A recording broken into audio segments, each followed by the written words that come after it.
Wednesday tried to yank her sword back immediately, but Vic's pierced left hand clamped down like a pair of iron pincers, holding the blade fast while blood trickled down his palm. Using that grip, he lunged 2 steps forward in an instant, closing the distance. The rapier in his right hand, cold and precise, was pressed at Wednesday's slender throat. "Darling." Vic didn't seem to notice the pain in his hand. His voice had an odd rasp and a smug edge. "If I were your enemy, you'd be dead by now." With a sharp sound, he forced the rapier out of his own palm, a line of bright red droplets trailing behind it. Those drops glittered startlingly as they caught Wednesday's wide black eyes, which flickered with shock and a trace of panic. "You fight like a top-tier venomous snake. Sly, ruthless, decisive. That's good. Really good."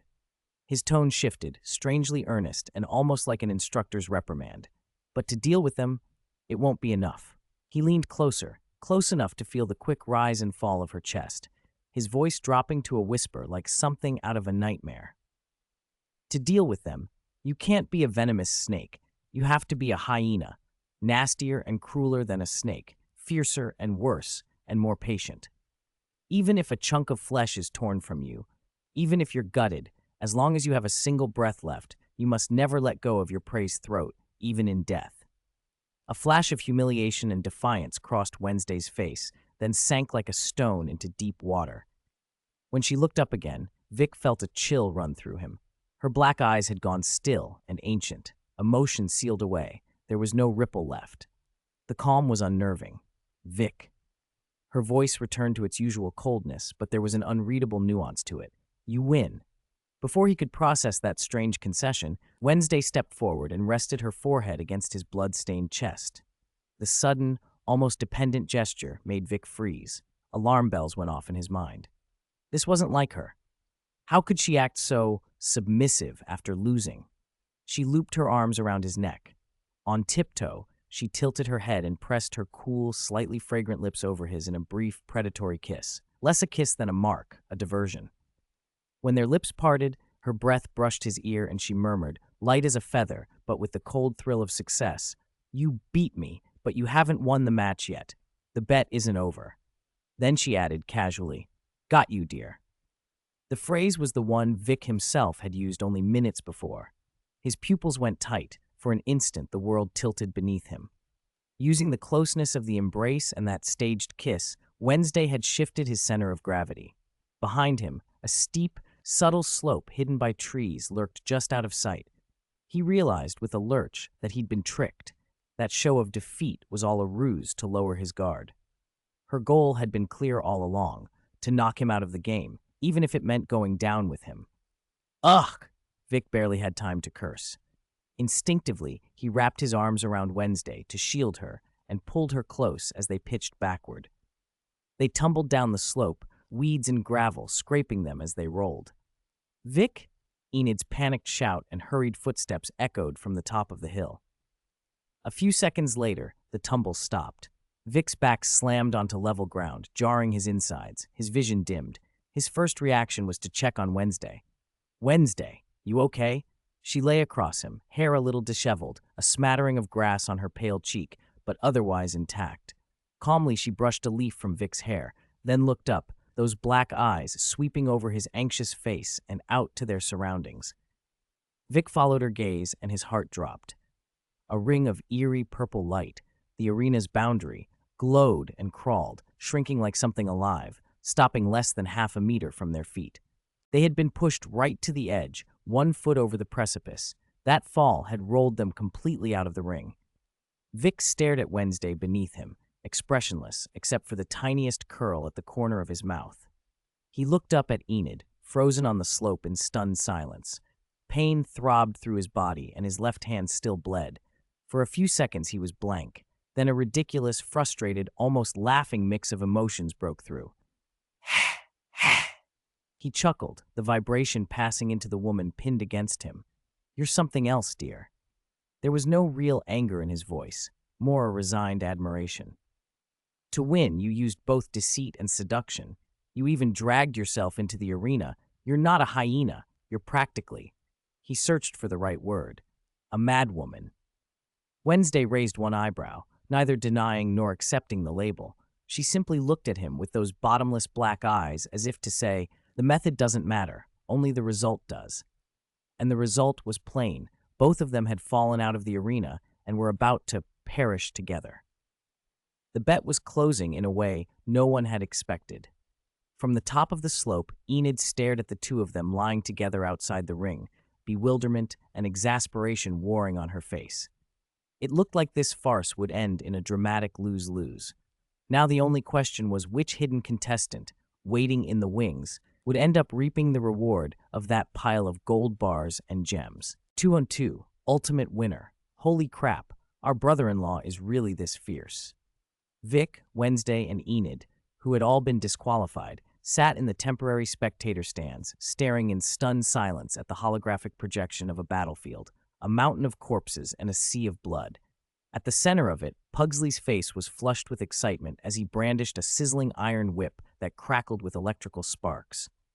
Beside him, his beloved pet, the clockwork-hearted zombie known as the Snores Monster, looked as if it had been pumped full of adrenaline.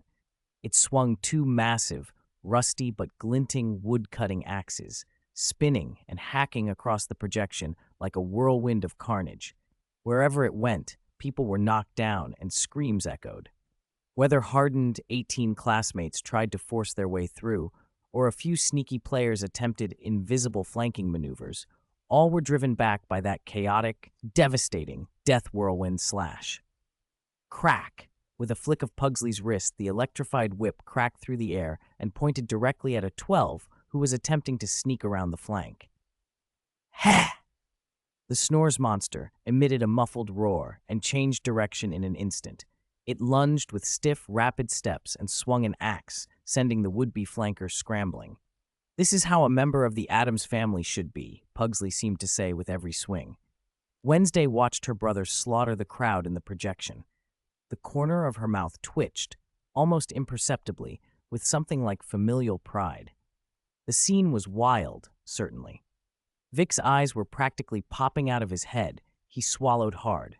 He had never expected that his usually meek brother-in-law, who tended to blush and whisper in front of him and Wednesday, would be this badass when pushed. This was practically a humanoid turret.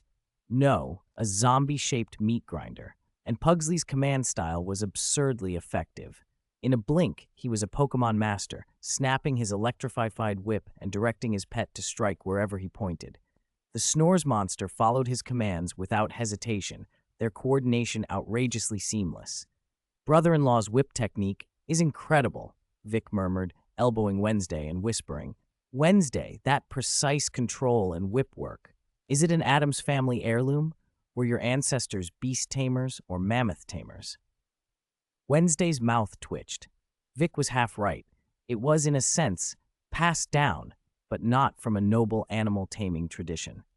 She remembered all too clearly a late night years ago when she and Pugsley were two overcurious children. They had peered through the gap in their parents' ornate bedroom door and seen a shocking, formative scene. Their mother, Morticia, had been holding a small leather whip, the spiked kind. Their father, Gomez, had been thoroughly enjoying himself. The memory had traumatized young Wednesday so profoundly she'd often wished she could gouge out her eyes, bleach them, and start over. She'd assumed Pugsley had been equally contaminated. Never in a million years would she have expected him to have memorized that whip technique, mastered it, and applied it to zombie taming. And to a clockwork zombie driven only by instinct. What extraordinary talent. Wednesday suppressed a dry laugh and muttered flatly, a family misfortune. Still, an Addams-shaped obsession flickered in her. If Pugsley knew that whip technique, then she was possibly the only one in the family who didn't. Maybe she should learn it too. Her eyes slid, deliberately slow, toward Vic, who was watching the match with rapt enthusiasm and cheering loudly. A ready-made, cooperative practice target, perhaps, sitting right next to her. Vic shivered without warning, gooseflesh raising on his arms. Strange, he mumbled, rubbing his neck. Sudden chill, after effects of the poison circle? By then, the projection battle had reached a fever pitch. Pugsley's command cleared everything within a 20-meter radius. The field was dominated. Vic's blood boiled. He slapped his thigh, stood up, and launched into an impassioned, improvised running commentary. Good. What a fine Lee one, too. What a fine snores monster, he crowed. Look at it, axes flashing, charging through the crowd. If an arm gets in the way, chop the arm. If a leg trips, chop the leg. It slaughters until the sky goes dark and the blood runs. With a dramatic flourish, he slammed a 16 onto the small wooden table beside him. Like a river. Crack! The sharp sound of the 16 punctuated his final line perfectly. The spectator area fell silent for a beat as everyone turned toward him. Wednesday. Ft. The outcome in the end was not a surprise. Pugsley won, clean, no suspense, and took the pile of gold and gems. Good, Vic said smugly. Keep the spoils in the family. He grinned and slid an arm around Wednesday's slender, powerful waist. With his other arm, he rested on Enid's soft, warm shoulder, looking every inch the victorious, self-satisfied man. Thing, who Vic had temporarily transformed into a Goshawk using a 6 circled above. It dove occasionally, using the power of the horse talisman ring to heal injured students in the game, drawing appreciative gasps from the crowd. Wednesday glanced up at the hawk, a fleeting thought flickering behind her dark eyes. She asked, coolly, Vic, how did you determine that Thing's ring is the horse talisman? Vic puffed his chest out a little, clearly pleased at being asked. It was Thing's birthday, so I gave it a present, custom-made hand cream. We chatted for hours, and the conversation turned to its ring. Thing said it might prove its past identity and that it treasured it. I felt energy fluctuations from the ring that reminded me of my own 17. He shrugged. The point was made. Wait! Enid's blue eyes widened and she slapped her forehead. Thing's birthday? I completely forgot. Wednesday, too, showed a faint flicker of chagrin. She'd forgotten as well. Vic soaked up the praise like sunlight. See? In critical moments, you need an attentive, thoughtful boyfriend. I sent the gift and conveyed your regards. After a pause, Wednesday's voice was almost dry. Thank you. Oh, Vic, you're so good, Enid gasped, exuberant. She flung her arms around him in a solid, fragrant, bouncy hug. Vic froze as if struck. Enid looked up, puzzled, to find his handsome face rapidly turning red, rosy even to the tip of his ears. His 5 were wide and staring, his mouth slightly parted, as if his soul had been startled out of his body. The reason was simple. Enid, still partially in her Tem form, had become even more, well endowed through her transformation. Pressed up against Vic, the sensation was, for a pure-hearted little 20 like him, whose practical experience lagged behind his textbooks, nothing short of nuclear. Oh? Enid blinked, then a mischievous, playful light flickered in her blue eyes. Bolstered by her beastified confidence, she didn't shy away. Instead, she stuck out her chest a little more, accentuating the curve, and cooed in a teasing sing-song voice, as if teasing a bewildered dog. What's wrong, Vic? Are you hungry? Vic felt heat rush to his face again, nearly fainting on the spot. He pushed back awkwardly, eyes darting, stammering. Hungry? What do you mean hungry? I'm a decent person. Don't say nonsense.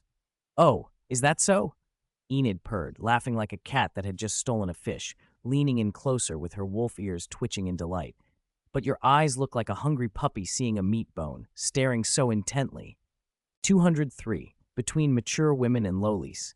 Be good. Call me Big Sister Enid, and I'll give you a little reward. Enid's voice was syrupy sweet, with a lazy, seductive rasp. She pushed her chest out again, her incredibly curvy figure nearly pressing against Vic, every word dripping with innuendo. At that moment, Vic looked exactly like a pure-hearted little white rabbit, cornered and teased by an older sister. His handsome face flamed crimson, even the tips of his ears went pink. His eyes darted around, unwilling to meet the lethal weapons right in front of him. He didn't know where to put his hands or feet and stammered, Enid, don't be like this. Wednesday's mouth twitched into a mocking smile, not aimed at Vic, but at Enid. Dark as eternal night, her eyes flashed with a cold understanding and a faintly wicked anticipation. Someone was so into their role play they'd forgotten their transformation time was almost up, she thought to herself, tapping the armrest of her chair with pale fingers as if waiting for the show to start. And, sure enough, Enid's body suddenly stiffened, like a current running through her. Her voluptuous, mature form began to shrink visibly, like a balloon deflating. Her proud curves receded, her height dropped, and the sultry charm of an adult woman drained from her features as she reverted to a sweeter, more childlike appearance. Enid's face froze, alarm bells going off in her head, and she internally screamed. Oh, no, Vic was still dazed, ready to bolt, when a warm hand moved faster and wrapped around Enid's slender waist, locking her in place. Trying to run? The timid little white rabbit was gone. Vic's eyes now sparkled with mischief and the thrill of getting even. A smug smirk played on his lips as he leaned close to Enid's reddened ear, imitating her earlier seductive cadence and lowering his voice so his warm breath brushed her lobe. Big Sister Enid. The three words slid out with a lingering, teasing cadence, thick with mockery. Vic is hungry, he said huskily. I've come for my reward. Ah! Enid gave a soft cry, her whole body shuddering as if struck. Her face and neck bloomed beet red. She tried to shove Vic away, but now that she was back to her original younger form, she barely had the strength to do so, especially against Vic, whose strength was amplified by Venom. Let go of me! Vic! You're cheating! She protested, mortified and anxious, her blue eyes welling with tears of embarrassment. Cheating? Vic arched an eyebrow and tightened his hold, grin widening. Who made me call them Big Sister just now? Who promised me a reward? Big Sister Enid, you have to keep your word. As he spoke, he deliberately tickled the soft flesh at her side. Eek! Don't touch there! It tickles! Enid screamed and writhed but couldn't break free. Her struggling only brought them even closer. Wednesday watched the farce of role reversal from the side, the mocking curve of her lips deepening until she almost snorted. You played with fire and got burned, the expression said. She crossed her legs with elegant boredom, at dark eyes sweeping over Vic's smug face and Enid's mortified one. This was far more entertaining than the earlier chaotic match. Wednesday did not envy Enid's figure. With Lady Morticia's genes, her own prospects were more than adequate. She was not envious at all. Really, she just wanted this bully and little rabbit drama to get a little more interesting. Howl, help me out! Enid cried, voice trembling. On her shoulder, the bright yellow symbiote Howl condensed into a small head and fixed its gaze on its distressed host, then glanced at Vic with his triumphant expression and adopted an almost human look of helplessness. Oh, my mother queen, it said, lively yet resigned. I've already optimized your transformation to its peak. Maintaining the mature form this long in a single day is the current limit. Forcing it further could damage your physical foundation. Then what should I do? Enid felt like crying, but couldn't. Vic's arm around her waist tightened, and his warm breath tickled the back of her neck. In this form, I can't suppress Vic at all. She had read him. Vic was the sort to pick on the softest target. Howl cocked its little head, as if frantically searching a database. There is one other way, it offered hesitantly. A way? Great! Use it now. Enid's eyes lit up, desperate for any lifeline. She hurried after it. If she waited any longer, she was sure Vic would take this asking for food nonsense further. Fine, just bear with it for a moment. With that, Howl seemed to settle on a plan. The yellow liquid body melted back into Enid. Vic, about to savor his victory, froze as he felt the body in his arms undergo a strange change, not leaking this time, but rapidly shrinking. Huh? What's going on? He looked down in confusion. In his arms, Enid had become a small girl in a school uniform that now hung baggy on her reduced frame. Silver wolf ears peeked from her hair, and a long tail trailed behind her. The mature curves had vanished, replaced by a petite, delicate body and a fresh, unripe youthfulness. Her face had softened into something more childlike, with an added touch of innocent cuteness. Eh? Both Vic and Enid mouthed at once. They tilted their heads in bewilderment. Vic was stunned by the sudden model switch, and Enid was horrified that Howl's solution had been to turn her into a child version. Howl's voice carried a hint of cunning. Don't be in such a hurry, Mother Queen. My analysis shows Victor Black often develops a strange impulse, a desire to protect or an inability to strike, toward creatures in cub form. This is a precision strike against his moral compass. Why not try it? Enid glared inwardly. This was worse than before. Half doubting, she forced the most innocent, pitiful expression she could muster and even managed to make her blue eyes glisten. Her small hand timidly tugged at the lapel of Vic's clothes, and in a milky, plaintive voice she squeaked, "Brother? Vic? You're hurting me." The single words "big brother" hit Vic like a jolt. His expression froze, his eyes widening as if struck by lightning. The smirk slid off his face and was replaced by shock, helplessness, and an odd, guilty shame, as though he'd been caught doing something unforgivable. As if burned, he let go of Enid's slim waist and took a reflexive step back, his ears flushing a visible red. I didn't. I'm not, he stammered, unable to meet Enid's gaze. The girl in front of him looked no older than 11 or 12 now. To simply look at her felt wrong. A faint, amused snort came from the sidelines. Wednesday, watching the scene with her usual deadpan, couldn't quite hide her amusement. Seeing Vic squirm so badly that he looked like a man who'd just trodden on a kitten's tail made something darkly pleased shine in her eyes. This little drama was getting interesting. Howell's impulse to act young had hit an unexpected nerve. Vic reddened further at Wednesday's chuckle and tried to salvage whatever dignity he could. He scratched at his hair, flustered. Wait, Enid, this is cheating. That's not fair. Who changes their form mid-game? Humph. Young Enid puffed out her tiny chest and planted her hands on her hips, confidence blooming with the success of her trick. In the baggy school uniform, she didn't look intimidating, just fiercely determined. She tipped her small chin up and pouted in a way that was simultaneously cute and infuriating. You're allowed to pick on the weak, but I'm not allowed to play by the rules? Howell helped. He's part of my strength, too. Vic was left speechless.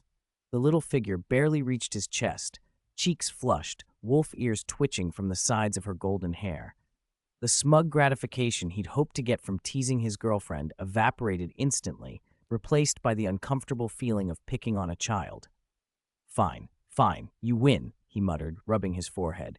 The prize is on hold for now. We'll talk when you change back. He wasn't ready to be saddled with terrifying labels. Not now. Even though this small Enid was still technically his girlfriend, the whole thing felt wrong. Seeing him back down, Enid beamed. She hadn't expected Howell's juvenile trick to be so effective. She made a triumphant face and scampered over to Wednesday, seeking the protection she'd decided the older woman would provide. Wednesday looked down at the little wolf girl as she nudged the woman's hand, asking for praise. Her pale fingers brushed through Enid's hair with an almost languid stroke. Her voice was flat, with a thin edge of teasing. Good job, she said. Approval made Enid's tail wag even harder. She turned to Vic with a cheeky, exaggerated face and stuck out her tongue. Can't do anything to me now, can you, small fry? No prize for you, blah. Vic's mouth twitched. If adult Enid had been a flirtatious older sister type, this tiny, bratty version was an entirely different beast, reckless, provocative, and insistent on testing boundaries. The shrinkage had clearly altered more than just her size. Watching her dance on his patience, Wednesday slid her chair back half a meter without ceremony. Better to watch from a distance, let the inevitable mess land somewhere else. Enid and Howell had made a few misjudgments. First, Vic did have some moral limit. It was just not as robust as they assumed. Second, to a hormone-driven young man with a wide aesthetic tolerance, a little sister could be an irresistible curiosity, not merely someone to protect. Third, and most importantly, Vic's smile shifted. What had been helplessness now hardened into something that was equal parts fury and electric excitement. Enid's chanting of small fry faltered as the light in the room seemed to dim. She stiffened, the arrogance draining from her posture. She peered up through sudden fear. Vic was leaning over, his expression too gentle in a way that made her animal instincts scream. Wednesday, she squeaked, reaching for the only lifeline she could see. Her hand closed on empty air. Where she'd expected to find Wednesday, there was nothing, no chair, no hand. In the direction of the living room, Wednesday had somehow relocated herself 10 meters away, one leg crossed over the other, a steaming cup of black coffee appearing in her hand as if conjured. She sat back and watched, utterly relaxed, as if she had front-row tickets to a show and no intention of stepping in. Bestie, save me! Enid cried and tried to dart toward her. She managed 2 short steps before her collar snapped tight. Vic had scooped her up by the scruff like an angry parent lifting a kitten, her limbs flailed uselessly. He held her face level with his, the smile on his mouth unnervingly bright. Small fry? He drawled, arching a brow and pushing the words out like a challenge. Who was just saying, small fry? Little sister, Enid? She shook, big blue eyes filling with tears. The bratty edge vanished. I was wrong. Big brother Vic? Ugh, she whimpered, the honorific coming out like a plea. Now you know how to call me Big Brother? Vic said, and one of his hands came to gently pinch the soft roundness of her cheek. It was affectionate in a way that made her shiver. Too late. He leaned close enough that she could feel his breath and spoke in a low, private tone meant only for her. There's a price for reckless provocation. Enid's face crumpled. Like what? She sobbed. Vic's smile deepened. It had lost the helplessness from before and turned decidedly composed, less monstrous, more calculated. Since your prize is postponed, he murmured, you'll make it up to me in other ways. She swallowed hard, dreading whatever he had in mind. Vic's expression promised that it wouldn't be pleasant, but it wouldn't cross the line. He straightened, setting her down carefully on her feet as if nothing in the world had happened, and fixed Wednesday with a brief, sheepish grin. For a week, he announced, voice light, you're on chore duty, and no skipping practice. Enid blinked, then hiccuped a laugh that was half relief, half outrage. The power had shifted, but not in the way she'd feared. She was safe for now, humiliated, but safe. Wednesday took a slow sip of her coffee and inclined her head in what passed for satisfaction. Vic patted the top of Enid's head once, like a stern guardian. The room settled back into its peculiar, uneasy calm.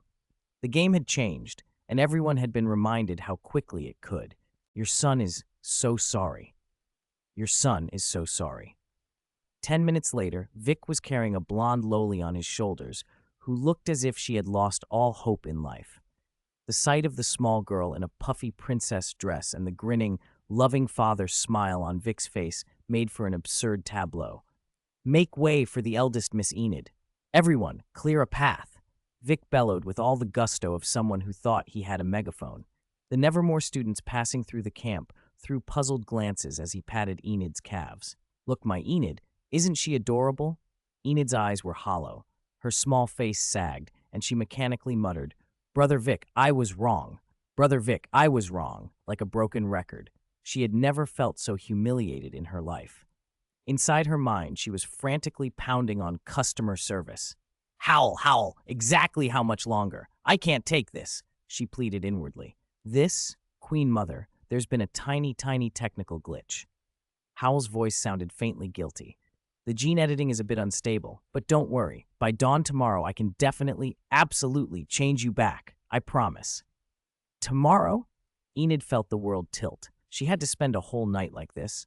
Toyed with like a doll by Vic for an entire night, she pictured the new games Vic might invent and felt utterly hopeless. What she didn't know was that, hidden in a corner of her consciousness, an encrypted conversation was taking place. Howl, Imperial Father, I have replied as you instructed. I can delay it until dawn tomorrow at the latest. Vic, beautifully done. Go to Venom for your reward tonight. I've already given it the limited edition chocolate in advance.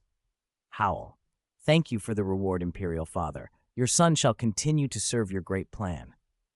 Putting that shady, loving father and dutiful daughter arrangement aside for the moment, at the far edge of the camp, Agnes was limping along. Each step made the numbness in her buttocks prick with resentment toward Vic. That bastard. Not only had he kicked her out of the game like that, but he had also secretly told that little healer not to treat her. She'd been frozen in a corner like a stunned frog for half an hour before she could recover. If she didn't get revenge, she'd carve Agnes DeMille's name backwards, she thought, furious, cheeks flushed, and her flame-red hair practically standing on end as she charged toward where Vic usually stayed. But when she rounded a cluster of tents and saw the scene not far away, her rage drained out of her like ice poured on a fire. A chill ran from her feet to the crown of her head. Vic was carrying Enid in lowly form, on his shoulders. Senior Enid's expression was broken. Her eyes were unfocused, and her small mouth kept whispering, Brother Vic, I was wrong. And Vic's smile, Agnes's stomach turned. It wasn't just a smile. It was a satisfied, possessive look of doting that made her blood run cold. Instantly, a 10,000-word conspiracy formed in her mind. Victor Black, that beast. Because he couldn't have Senior Enid's beauty, he'd used despicable means to turn her into a defenseless little lowly, then toyed with and broke her spirit until she had no choice but to submit and apologize. Thinking of herself, red hair, small frame, already looking younger than her actual age. Wasn't she exactly the kind of lowly perverts would target? Agnes shuddered. The furious threat, "Victor Black, I'll kill you," died in her throat and turned into a terrified gasp. She instinctively covered her buttocks. The numbness might have faded, but the memory left a heavy psychological imprint. Looking at the hopeless Enid on Vic's neck, a shared dread seized her. Danger. Immense danger. If she went over now, she might be walking straight into a trap. What if Vic saw her and got excited enough to turn her into this too? Her face went pale. Without hesitation, she turned invisible, spun around, and slipped away on tiptoe 10 times faster than she had come, wishing she could stay invisible forever. As she fled, her mind raced with a sense of crisis. No, absolutely not. Although Senior Wednesday is mature, her build is, no, too dangerous.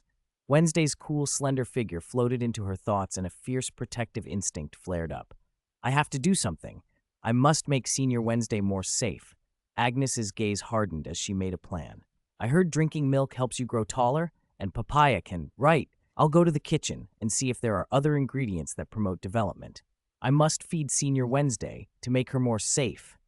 I absolutely cannot let that pervert Vic have his way. So, nursing the noble mission of saving Senior Wednesday from the lolicon pervert, Agnes slipped toward the camp kitchen. Meanwhile, Vic, blissfully unaware that his reputation had already hit rock bottom, was still proudly parading his trophy, eldest Miss Enid, savoring what he imagined was family bliss. Evening clouds at the horizon glowed a rich purple-red, casting the camp in a warm, strange light. Vic clutched a pile of delicate, ornate princess dresses he had scavenged from somewhere like a bear with a jar of honey. He pushed open the door of a small wooden cabin with an excited grin, half mischief, half devoted father. "Little baby Enid, look what I brought you," he crooned. His voice and footsteps died the instant he saw the scene inside. Enid had reverted to her original young, beautiful appearance. She stood in the middle of the room, arms folded, deep blue eyes narrowed and flashing with a dangerous light. On her shoulder, the bright yellow howl had shrunk into a tiny, trembling ball, shivering so violently its liquid edges rippled as if it might evaporate. Vic's smile froze. His eyes darted around. Like someone on springs, he made a sudden U-turn, clutching the pile of dresses and trying to slip out silently. "Stop." Enid's voice was cool and calm, not loud, but carrying a weight of authority that seemed to trip Vic's feet like an invisible chain. He froze, then slowly turned back, plastering on an absurdly flattering, almost foolish smile as he tried to act cute. "Heh. Enid, you're awake? How do you feel? Look, I brought you a gift." He held up the pile of princess dresses, obviously meant for the child version of Enid. The size might be just a tiny bit, too cute." Enid didn't buy it. Her deep blue eyes swept over him in the still shivering howl. Her red lips parted, and her voice, though soft, fell like a gavel. "You and Howl." She paused, extending a slender finger first to Vic, then to the trembling creature on her shoulder. "Which of you will confess first? The one who speaks first."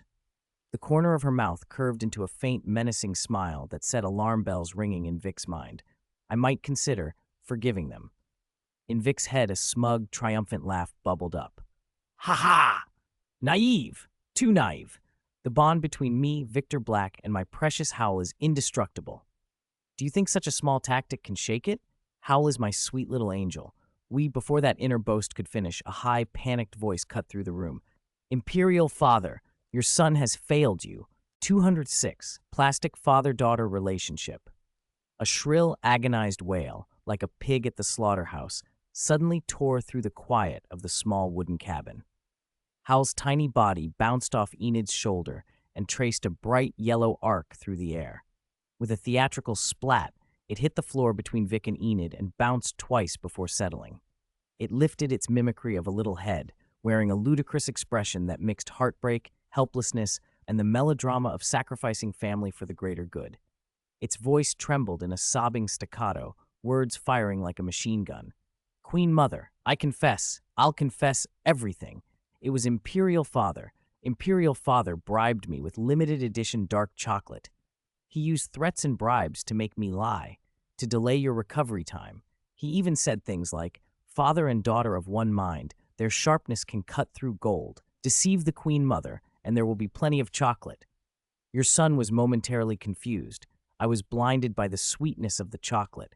I have committed a grave sin. Your son deserves 10,000 deaths, Queen Mother. Howl sniffed and pretended to wipe away non-existent tears with a small liquid tentacle, its little eyes stealing glances at Vic. The look it gave said plainly, "Imperial Father, I'm sorry. Better you than me." Vic's smile shattered. His eyes went wide, his mouth gaped, and he pointed a trembling finger at the traitor on the floor. Holy crap! Howl, you little traitor, double-crosser, ungrateful mutt. I cared for you, spoiled you. What about loyalty? Did your conscience melt along with the chocolate? He was so outraged he might have levitated. Conscience? Howl raised its tearful little head and shot back with the same righteous tone Vic had once used. Imperial Father, you told me before that in Nevermore, conscience isn't worth a candy. Your son simply followed your example. Vic choked on his words. You. Enough. Enid's voice cut through, cold and decisive. She looked down at him, her azure eyes icy, the corner of her mouth curved in a cold, almost cruel smile. Victor Black, what else do you have to say for yourself? Vic read the verdict in her face. There was no doubt left. He glanced at Howl, sobbing on the floor, but clearly enjoying the spectacle, and realized denial would be useless. He inhaled deeply, and seizing his last theatrical option, changed expression to one of anguished regret mixed with steadfast devotion. Enid, let me explain, he blurted, stepping forward to take her hand, only to be coldly brushed away. He lowered his voice to a strained rasp, all show. Yes, I admit it. I used a little trickery, but my love, my heart for you is true. Look, he thumped his chest as if a sincere heart beat there. The reason I did it is because I love you too much. So much I couldn't bear to let you go. Your grace, your maturity, I'm intoxicated by it. I'm just a humble boyfriend who wants a little more tenderness. I only wanted more time with you, even in that cute way. Was I wrong? If loving you is a mistake, I'll make that mistake 1,000 times.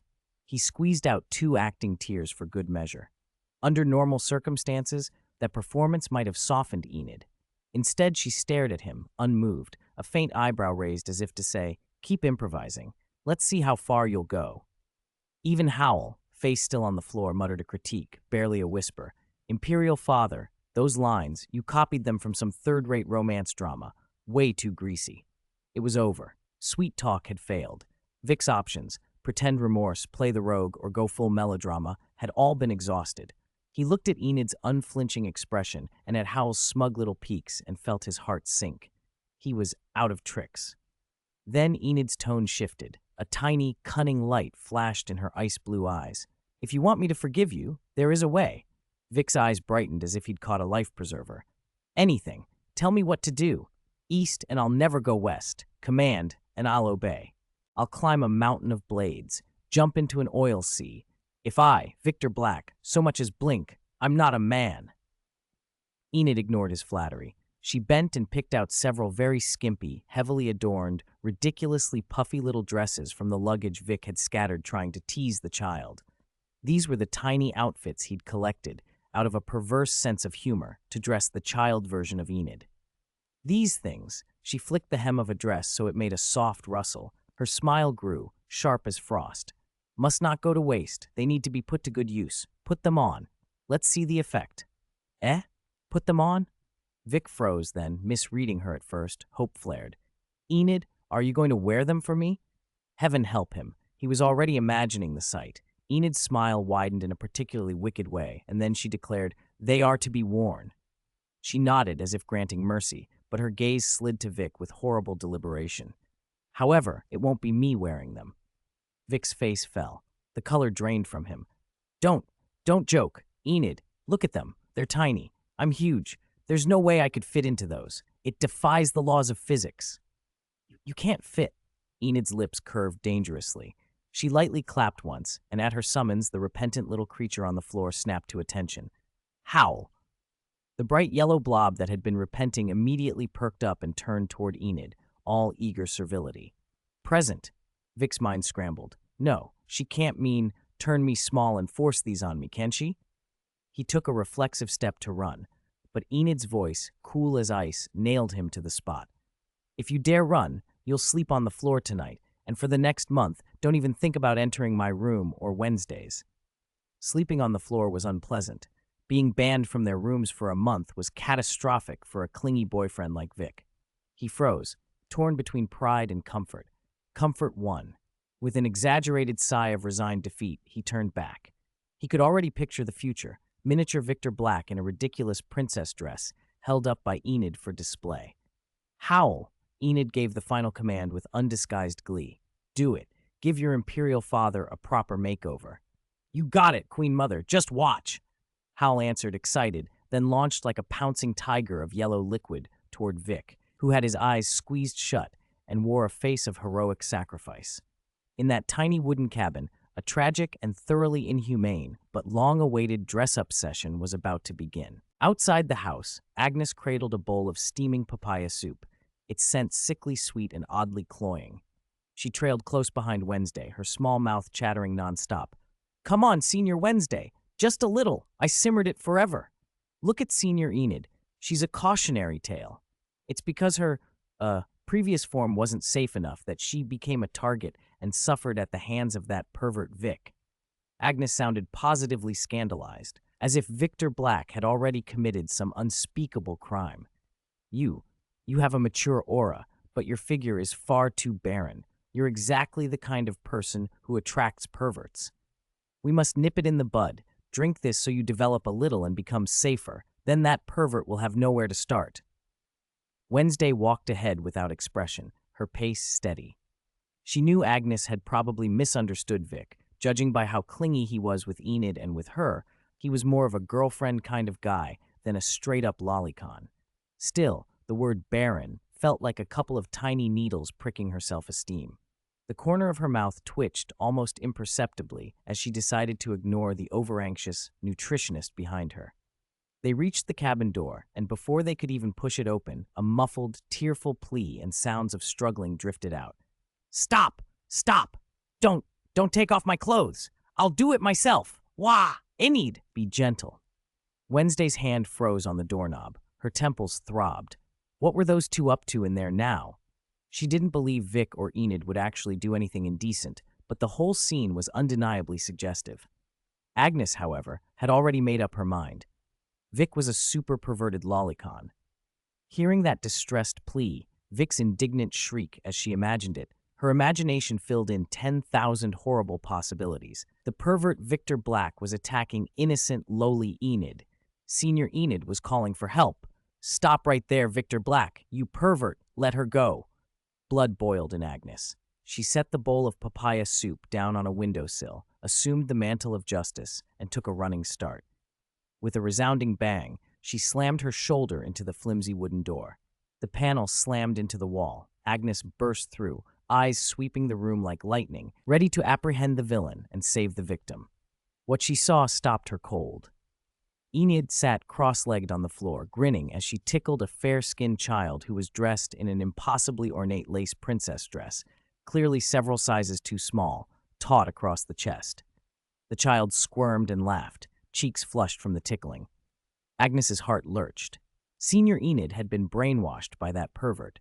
She'd started helping the villain by playing with other innocent children. The flames of justice roared in her chest. As the self-appointed honorary president of the Anti-Victor Black Association, she couldn't stand by. There, don't be afraid. Big Sister's here to save you, she declared and lunged, snatching the victim from Enid's arms. She hugged the small body to her chest, trying to sound gentle but firm. Wednesday stepped into the room a beat later and glanced at the child in Agnes's arms. Something flickered across her obsidian eyes, surprise, recognition, and a smirk she couldn't entirely suppress. The child twisted, uncomfortable from being squeezed, and lifted his small face.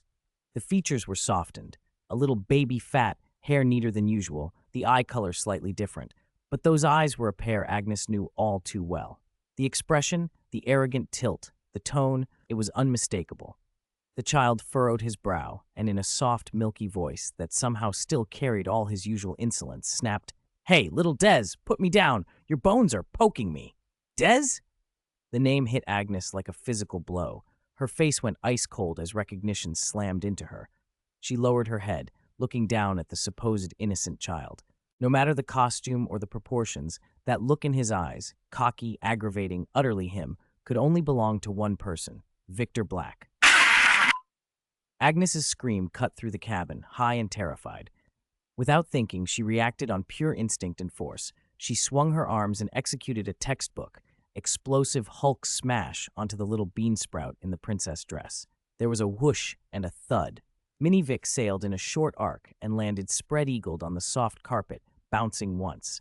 He clutched at his sore bottom in that incongruously childish voice, howled, "Holy crap, you red-haired brat! Are you settling a personal grudge?" Agnes stood frozen, pale as paper, finger trembling as it pointed at the little figure on the rug. Enid was already rolling on the floor with laughter, tears at the corners of her eyes. Wednesday, by the doorway, had her shoulders shaking as she tried not to laugh aloud. Howl, for his part, was pretending to be a small tea table, perfectly still, with not a shred of tragedy about him. For a moment, the cabin held only Enid's unrestrained laughter, Vic's indignant curses in a child's voice, and Agnes's wavering, world-questioning gasps. 208. Righteous Revenge. The wooden door closed with a soft click, cutting off the racket inside from the rest of the world. If anything, the chaos within grew stranger and hotter than before. Enid had collapsed onto the carpet in helpless laughter, clutching her middle as tears streamed down her face. She rolled back and forth, utterly undignified, her deep blue eyes squinting into crescent moons as she occasionally thumped the floor in mirth. "Agnes, you're a genius. Ha ha ha. Vic, the arc you made when you flew out, ha ha ha. Textbook perfect." The miniature version of Vic, hurled onto the carpet, scrambled to his feet. His delicately carved little face was flushed with fury, but the tight princess dress pinned his movements and made him look clumsy and ridiculous.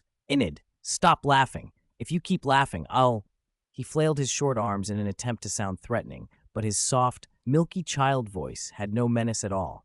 He looked like a kitten that had its tail stepped on, all bristled and indignant. "What are you going to do?" Lit Victor. Enid finally managed to stop laughing long enough to sit up. She stretched out each syllable, mischief plain on her face. "Jump up and hit my knees? Ouch, this dress is a little tight, isn't it? Hard to move, huh?" Vic stared down at the humiliating dress he was wearing. His little chest heaved. He felt like he was going to explode. "And you. He whipped around to glare at Agnes, who still looked stunned, shock etched on her features and fire practically spitting from her eyes. "Are you getting revenge for the time I kicked you during the competition?" Agnes blinked, finally snapping out of the unreal moment of, "I just hugged Victor Black and then threw him." You, Victor Black, you're a pervert, a total pervert," she shrieked, pointing a trembling finger. "Not only do you like lolies, now you're wearing a dress. Do you have no bottom line? Some other unspeakable fetish? I'm going to tell the whole school what you really are." "Pervert my foot." Vic bounced up and down, furious, though his shrunken stature robbed every jump of its force. "It was Howl. It was Enid. They teamed up to screw me over. I'm the victim. A victim, do you understand? Wednesday, say something to help me." Wednesday, who had been watching from the side, raised one eyebrow. Her pale face stayed indifferent, but a bright thread of amusement lit her eyes. "Pink lace suits your hair color quite well." Vic widened his eyes in disbelief, looking at her as if she'd betrayed him. "Wednesday, even you?" "Pfft, ha!" Enid burst out again. Vic felt his heart sink. He was abandoned by everyone. Even his girlfriend had joined his persecutors. "Howl, you traitor! You bastard! Turn me back! Right now! Immediately!" He pinned his last hope on one of the culprits. Under Enid's "just you try it" glare, Howl's faux innocent voice chimed in. "Imperial Father, it's not that your son doesn't want to. It's that Imperial Mother ordered me to make the best use of everything and let you fully experience, well, a different perspective. The duration, there's probably," he paused as if calculating, "about 5 or 6 hours left?" 5 or 6 hours? Vic's vision went dark. He had to stay like this for 5 or 6 hours? "Brother Vic." Enid finally exhausted her laughter. She smoothed her skirt, stood, and walked over to the tiny Vic. Squatting down, she smiled like an angel while whispering like a devil. "Since there's still so much time, why don't we play something fun? Like, dress up? There are plenty more cute little dresses here, brought by you just now." Vic turned as pale as the dress. He wanted to rewind time and slap himself. You wouldn't dare! He took a step back, trying to sound fierce but nearly tripping over the dress's excessive hem. You want to see if I dare? Enid approached with a grin. Agnes blinked, took in Enid's foxish smile and the fuming mini Vic, and understanding dawned. This wasn't collusion or aiding a villain. This was righteous vengeance. They were purging a pest.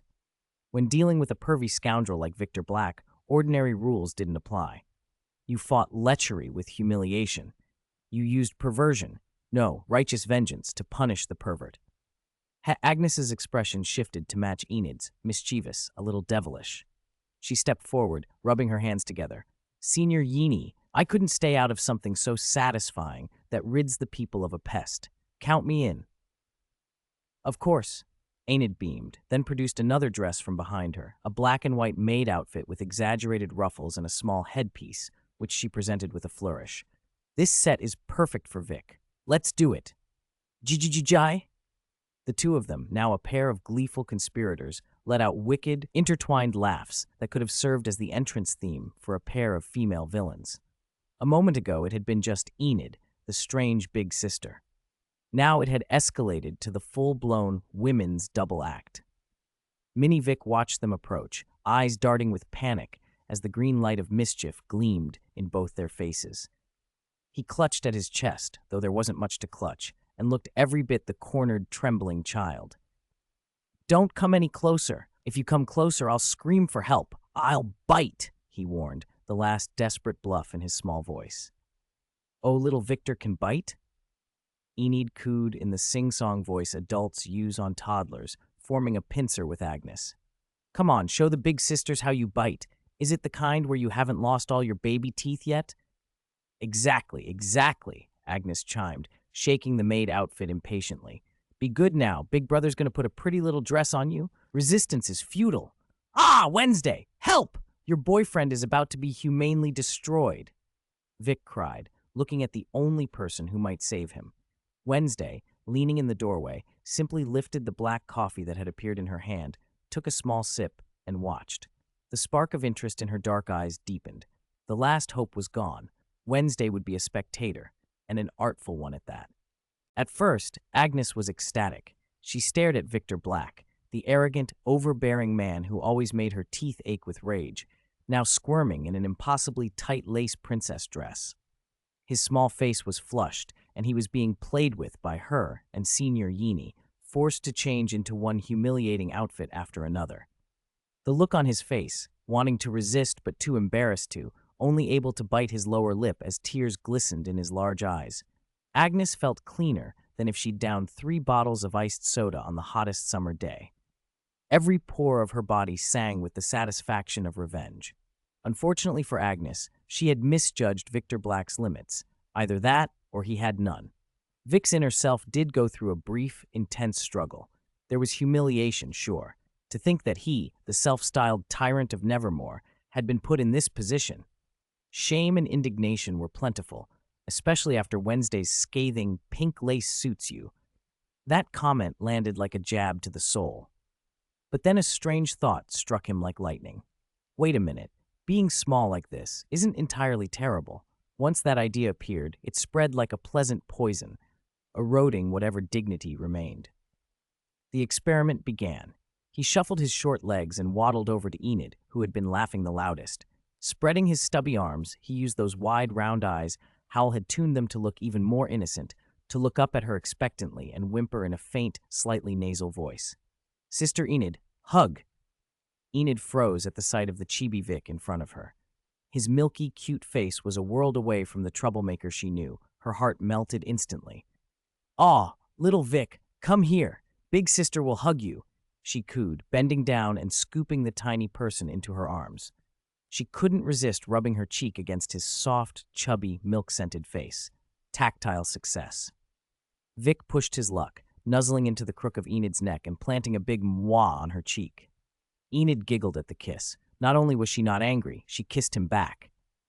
Little Vic is so good, benefit 1 unlocked. Hugs, kisses, and being lifted high.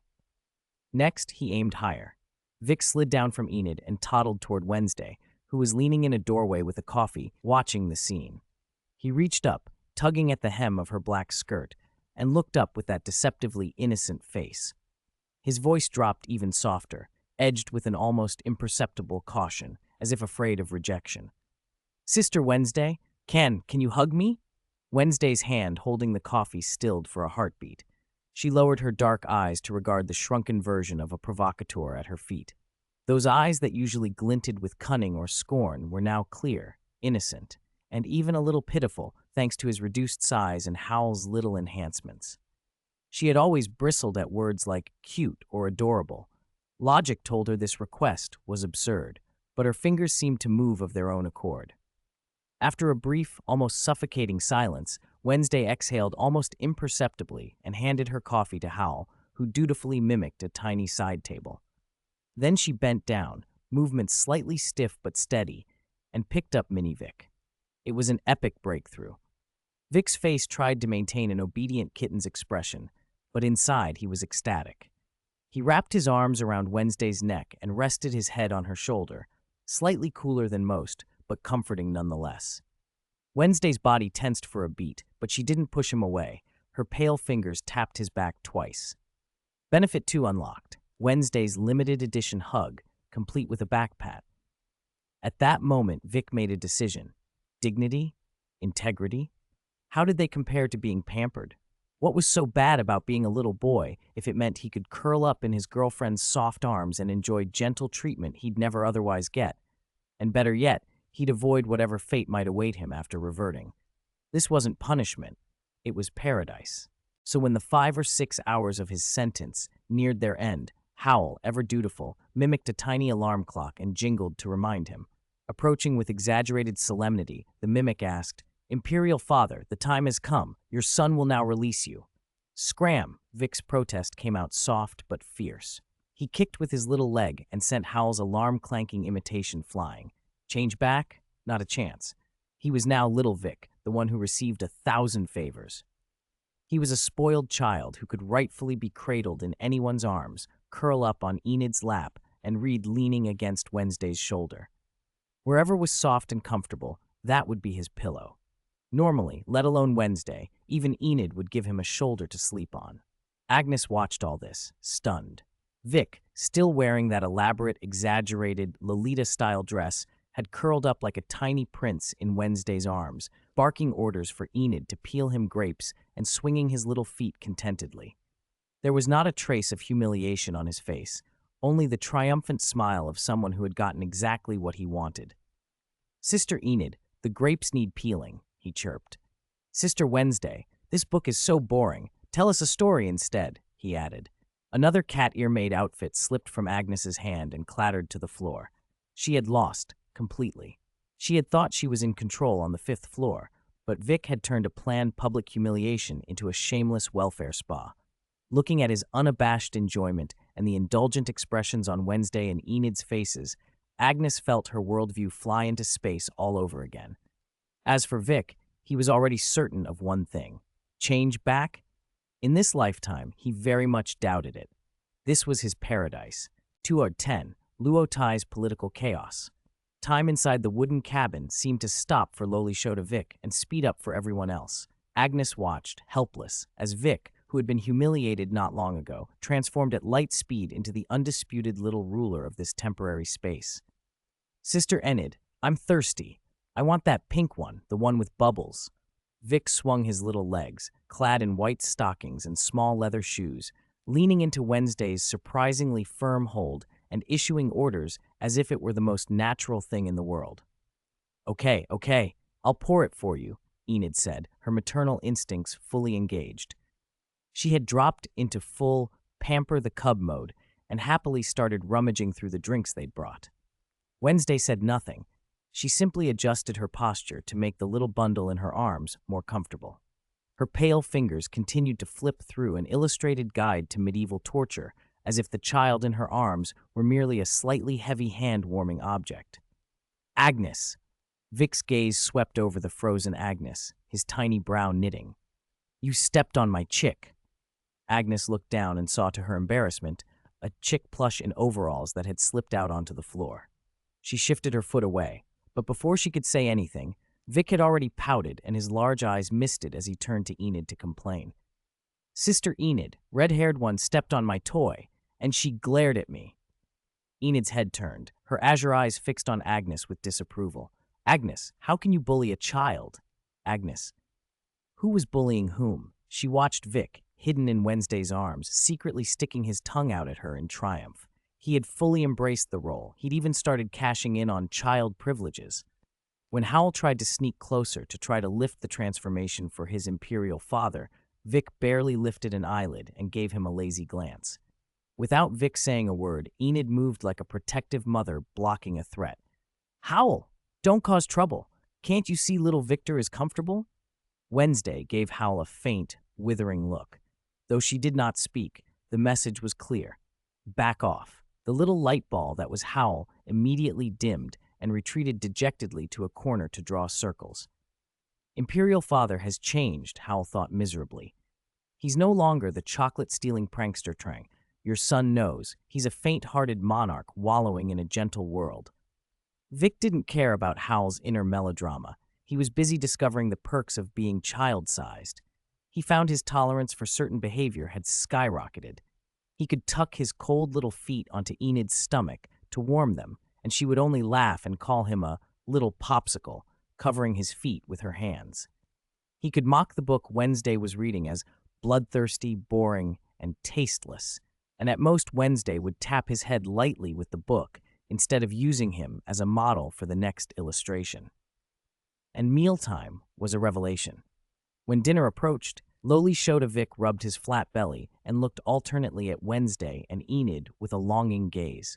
Sister Wednesday, I'm hungry. He tugged on Wednesday's sleeve. Wednesday closed her book and said to Enid, I'll go get the meals. You watch him.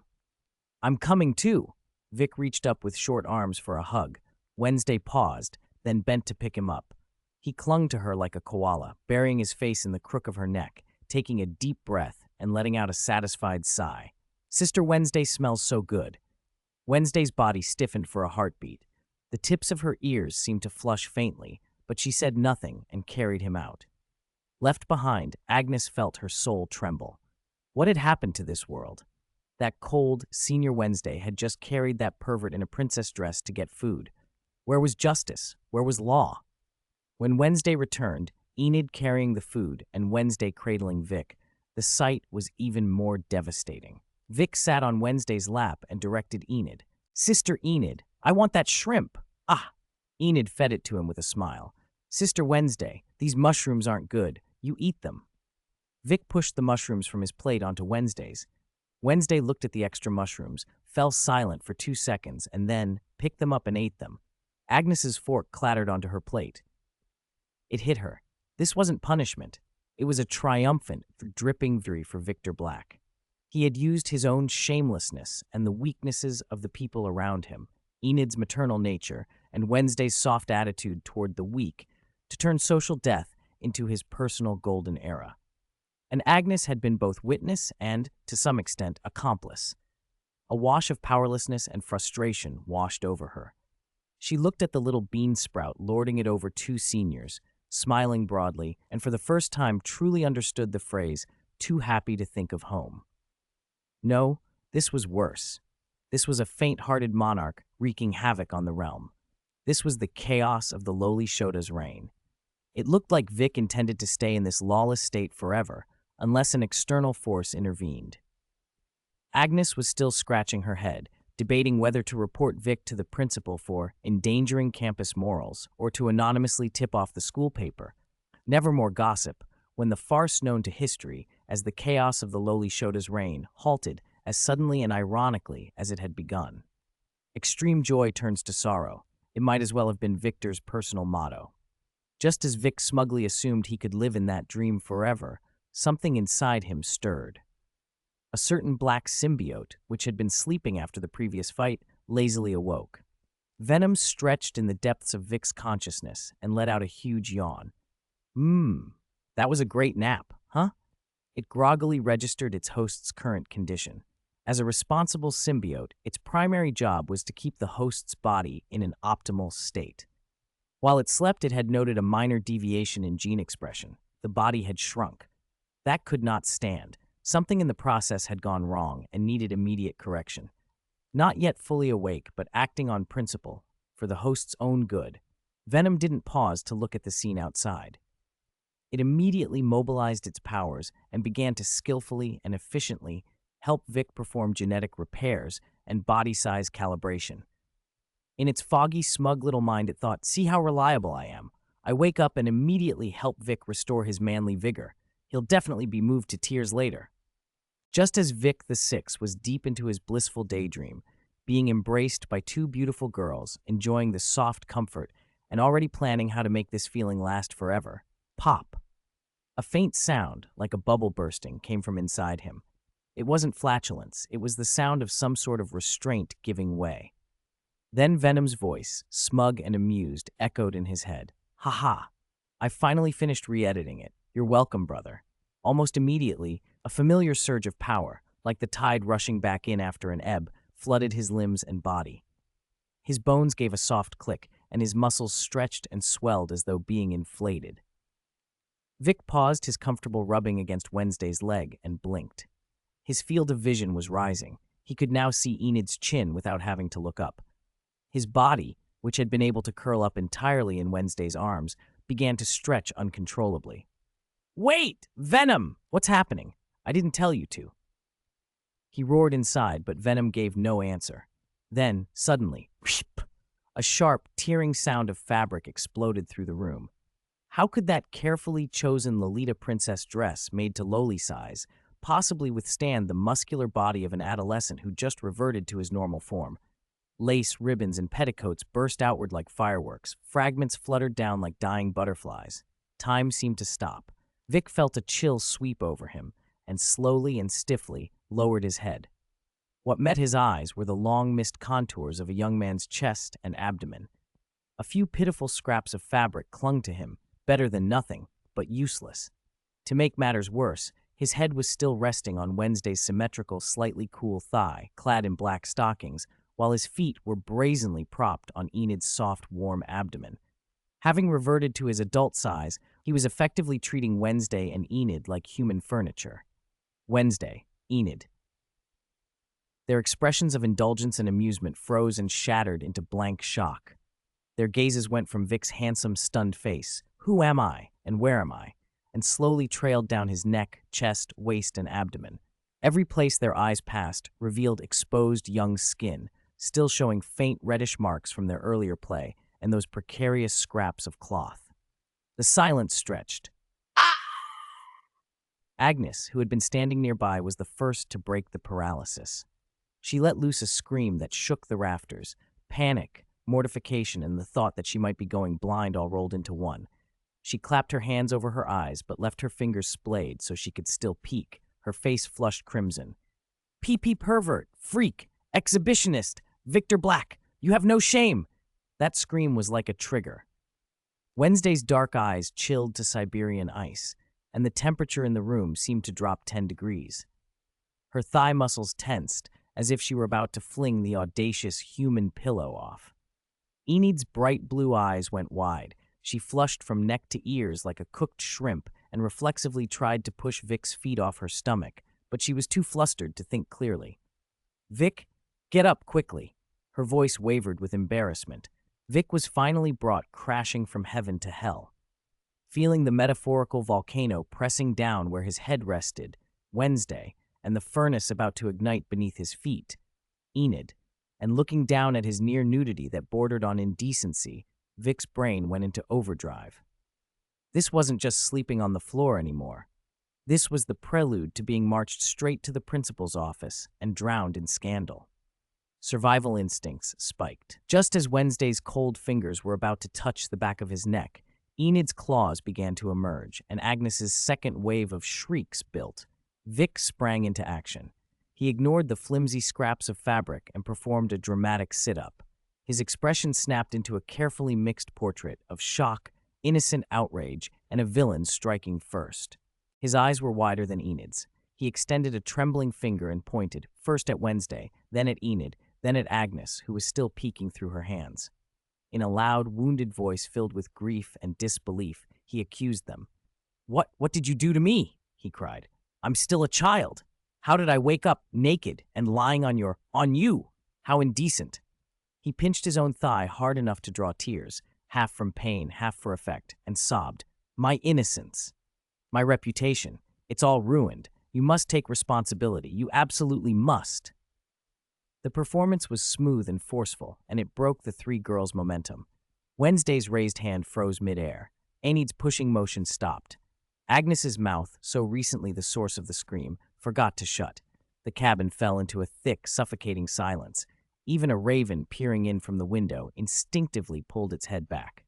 The only movement was the lamentable flutter of the tiny cloth scraps across Vic's skin.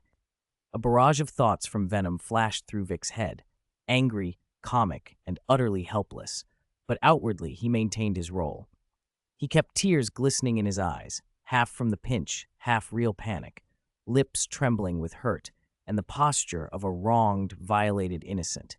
He had gambled and won. Turning the tables like this had stabilized the situation, at least for the moment. He pulled his feet back, wrapped his arms protectively around the scant fabric covering his chest, and leaned into the classic posture of someone who'd been assaulted. His sobs were loud enough to carry to half the camp. "Wah! I can't face anyone. I'm still a child. If this gets out, how am I supposed to live at Nevermore?" While he cried, he scanned the room with the corner of his eye, looking for the opening that would let him break the deadlock. Wednesday's gaze was cold as a knife, but was there the faintest hint of amusement at the absurdity of the situation? There was an opening. Enid was an incoherent flush of red, confusion and embarrassment painted across her features. Perfect. Agnes was still emitting off-key shrieks, pointing and repeating, you, unable to form a sensible sentence. Ignore Agnes for now. Her panic was interference. Feint at Wednesday, main attack on Enid. Strategy confirmed. 212. Green tea Vic Enid. Vic spun toward Enid, his voice thick with wounded hurt and blame. "Just a moment ago, you were hugging me, kissing me. You told me I was the best boy. How could you turn on me so quickly and join Wednesday against me?" he hiccuped, tears already on cue. "Do you hate me now that I changed back? You don't like me anymore?"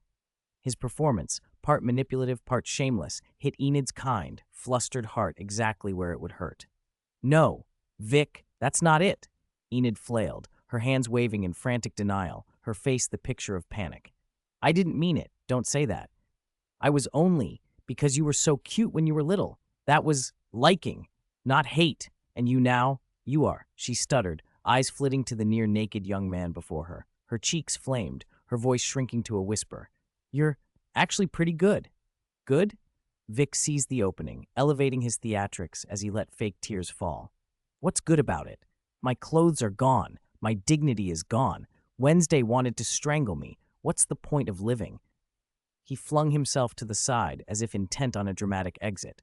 Predictably, he aimed for the softest corner, buried under blankets. "Vic!" "Don't!" Enid shouted, and almost without thinking lunged forward and grabbed Vic's bare waist from behind to stop him from throwing himself away. Feeling warm, soft skin against his back, Vic's grin shone inside, but the act had to continue. "Let go! Let me die! I have no face left to live!" "Victor Black." A voice like an icicle striking glass cut through the chaos and froze the room. Wednesday had somehow stood up. Her black skirt was motionless, her pale face unreadable. Her dark eyes, bottomless and volcano calm, locked onto Vic. He went rigid under that gaze, as if his blood had chilled. "Great. The boss is awake. Your performance," she said flatly but with heavy consequence, "is abysmal." She glanced at Enid, still clutching Vic's waist in dazed embarrassment. Enid, let go. If he truly wanted to die, there were at least 17 ways he could have done it when he grew back, rather than this cheap melodrama. "Eh?" Enid squeaked. Vic. He'd been seen through. Already? He threw up his hands in instant surrender, every word dripping with contrition.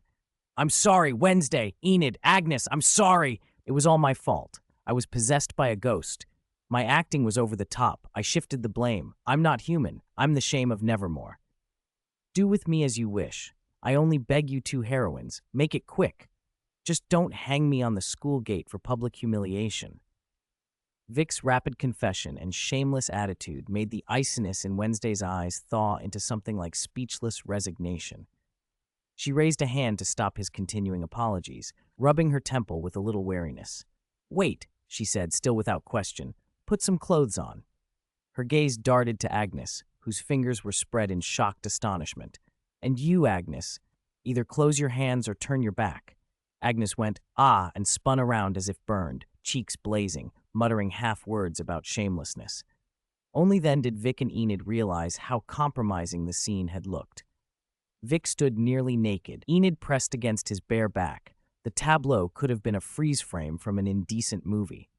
Vic raised his hands innocently to show he was no threat. Enid let go as if electrocuted, leapt back and hid her face in her hands, the skin of her fingers glowing red.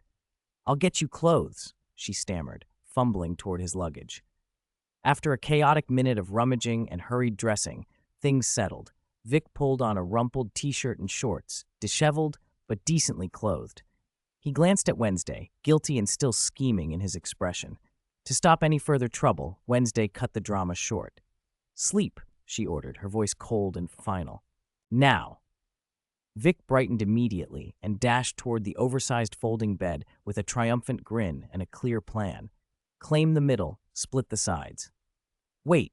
Wednesday's finger, sharp as frost, pointed elsewhere, toward the opposite corner of the room, near the wall. It was the little viewing spot he had once set aside as a joke, the place he'd mischievously reserved for Agnes to observe and learn. "You sleep over there." Vic's smile evaporated. His eyes widened in disbelief. "What do you mean?" He pointed incredulously at the cold bench, then at himself. "Me?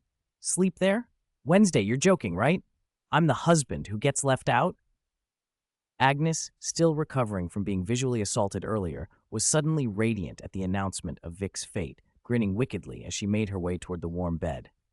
"Oh my, this is so embarrassing," Vic immediately protested, trying to reverse the cruel sentence. "That's the punishment spot. It's for troublemakers. I'm the victim. I was forced to wear a dress." "This is your punishment," Wednesday said evenly, "for your excessive desire to perform tonight." Vic shot a pleading look at Enid, searching for an ally. "Enid, be the judge. I was so pitiful, weren't I?" But Enid's cheeks were still hot, her eyes avoiding his, as her mind replayed the unexpected sight from a moment ago. "My God, it's not like the textbooks." She lowered her gaze to her toes and murmured, voice barely audible, Vic, you should do what Wednesday says." Vic heard the tiny crack in his world, music for despair swelling in his head, snow and wind and heartbreak. Slowly, sadly, he trudged to the cold bench, every step announcing tonight's failure. Agnes flopped on the bed with delighted glee, taking the corner he'd hoped for and making a face at him. Wednesday had already gone to the middle, closing her eyes as if the whole fuss never involved her. Enid peered through one eye at Vic curled on the bench, feeling a little tug of pity at his forlorn posture, but the earlier image in Wednesday's unbending demeanor made her close her eyes tight and pretend she had seen nothing. Tonight, someone had triumphed, someone feigned sleep, someone softened a little, and someone in a cold corner was left to chew on the bitter fruit of his own making. Vic, teeth bared with grudging determination, scribbled a heavy mental note under Venom and Howl. "This debt isn't settled yet. 213. Nightmare Wednesday had a nightmare. It was the same nightmare, the third time." Cold sweat dampened the black hair at her brow. She jerked awake from the uneasy sleep, her chest rising and falling in quick, shallow breaths in the silence of the wooden cabin. Her pale fingers tightened instinctively on the rough blanket beneath her. In the dream, Vic was fighting, not their usual playful sparring, but a real, bloody, desperate battle. Countless twisted, hideous monsters surged toward him like a tide, closing in from all sides. Blood soaked the flamboyant jacket he always wore. It was already torn and ruined. His body was lacerated, deep claw marks down to the bone, corrosive burns, wounds that healed only to be torn open again the next moment. Venom writhed across his skin, forming sharp spines and thick shields that were ripped apart by even fiercer assaults. The light of the 12 flickered constantly. Their effects were obvious, yet they could not halt the advance of the horde. Demonic energy burned like purple flame. The Ghost Shadow Legion poured out of the darkness to grapple with the monsters. He had exhausted every resource and given everything he had. What made Wednesday's heart race most, though, was the figure hovering above the battlefield, an entity wearing an ancient Tesla 5 with huge 13 spread behind it. Like a cold-hearted director at a theater, it looked down on Vic's desperate struggle and made no move to intervene, as if merely waiting for an inevitable conclusion. The dream always ended the same way. The endless monsters eventually overwhelmed the lone figure fighting below. Vic's eyes, which normally sparkled with mischief and roguish charm, gradually, slowly lost their light as the monsters tore him apart and exhaustion took him, sinking into a dead, gray darkness. The first time Wednesday had that nightmare, she woke startled and blamed it on stress or some incidental psychic trigger. Finding no obvious psychic source nearby, she dismissed it as a meaningless dream and forced the unease down. Then Agnes put a preliminary investigation report on Lucian Mental Hospital, stolen from the secret compartment in Vic's drawer, on the table in front of her. When Wednesday's slender fingers turned to a certain page and she saw that blurry but unmistakable surveillance screenshot, her blood went cold. In the screenshot, a figure wearing a 5 stood in the shadows, a vague outline of 13 behind it. It was the same figure from her nightmare, the cold observer hovering above the battle. It wasn't a dream, not some stray psychic flash. It was a 8, an extremely rare ability, 0, that only a very few outcasts, known as Da Vinci, might awaken. Cold fear, like vines, tightened around Wednesday's heart until she could hardly breathe. Faced with this prophecy that felt like a verdict, Wednesday Addams, for the first time in her life, felt helpless. She could see the outcome, but had no way to change it. That was why she'd insisted so fiercely on joining the investigation earlier, even using a bet to force Vic to agree. That idiot had still tried to joke and brush it off. Did he think he was protecting them with that self-righteous, foolish martyrdom? He'd never once thought of himself. Never. Anger flared, then gave way to a deeper, colder helplessness. Wednesday knew better than anyone that, frivolous as he often seemed, Vic's judgment in a crisis was terrifyingly accurate. He was right. With her current abilities, even with the help of nightmares, she was nowhere near prepared for threats at that level. Rushing in might not only fail to help, but could become a burden to Vic, hastening the very outcome she feared. That realization felt like the cruelest punishment. To see the cliff and be unable to stop the person walking toward the edge, perhaps even causing him to fall faster by drawing near. For the heir of 3, who was used to controlling everything, that powerlessness was worse than any direct horror. At least, Wednesday clenched her fist until her nails bit into her palm. She could not let that idiot face this alone. Absolutely not. She looked toward the corner where Vic had been curled up, her breath caught. The spot was empty, only cold floorboards and a messy blanket. Where was he? The pounding from the nightmare hadn't yet fully subsided, and now the shock of his disappearance made a new, thin unease flit through her. Her obsidian eyes scanned the dim cabin, sharp and alert. Wednesday, a familiar voice, deliberately softened with a hint of plaintive theatrics, spoke right beside her and made her start.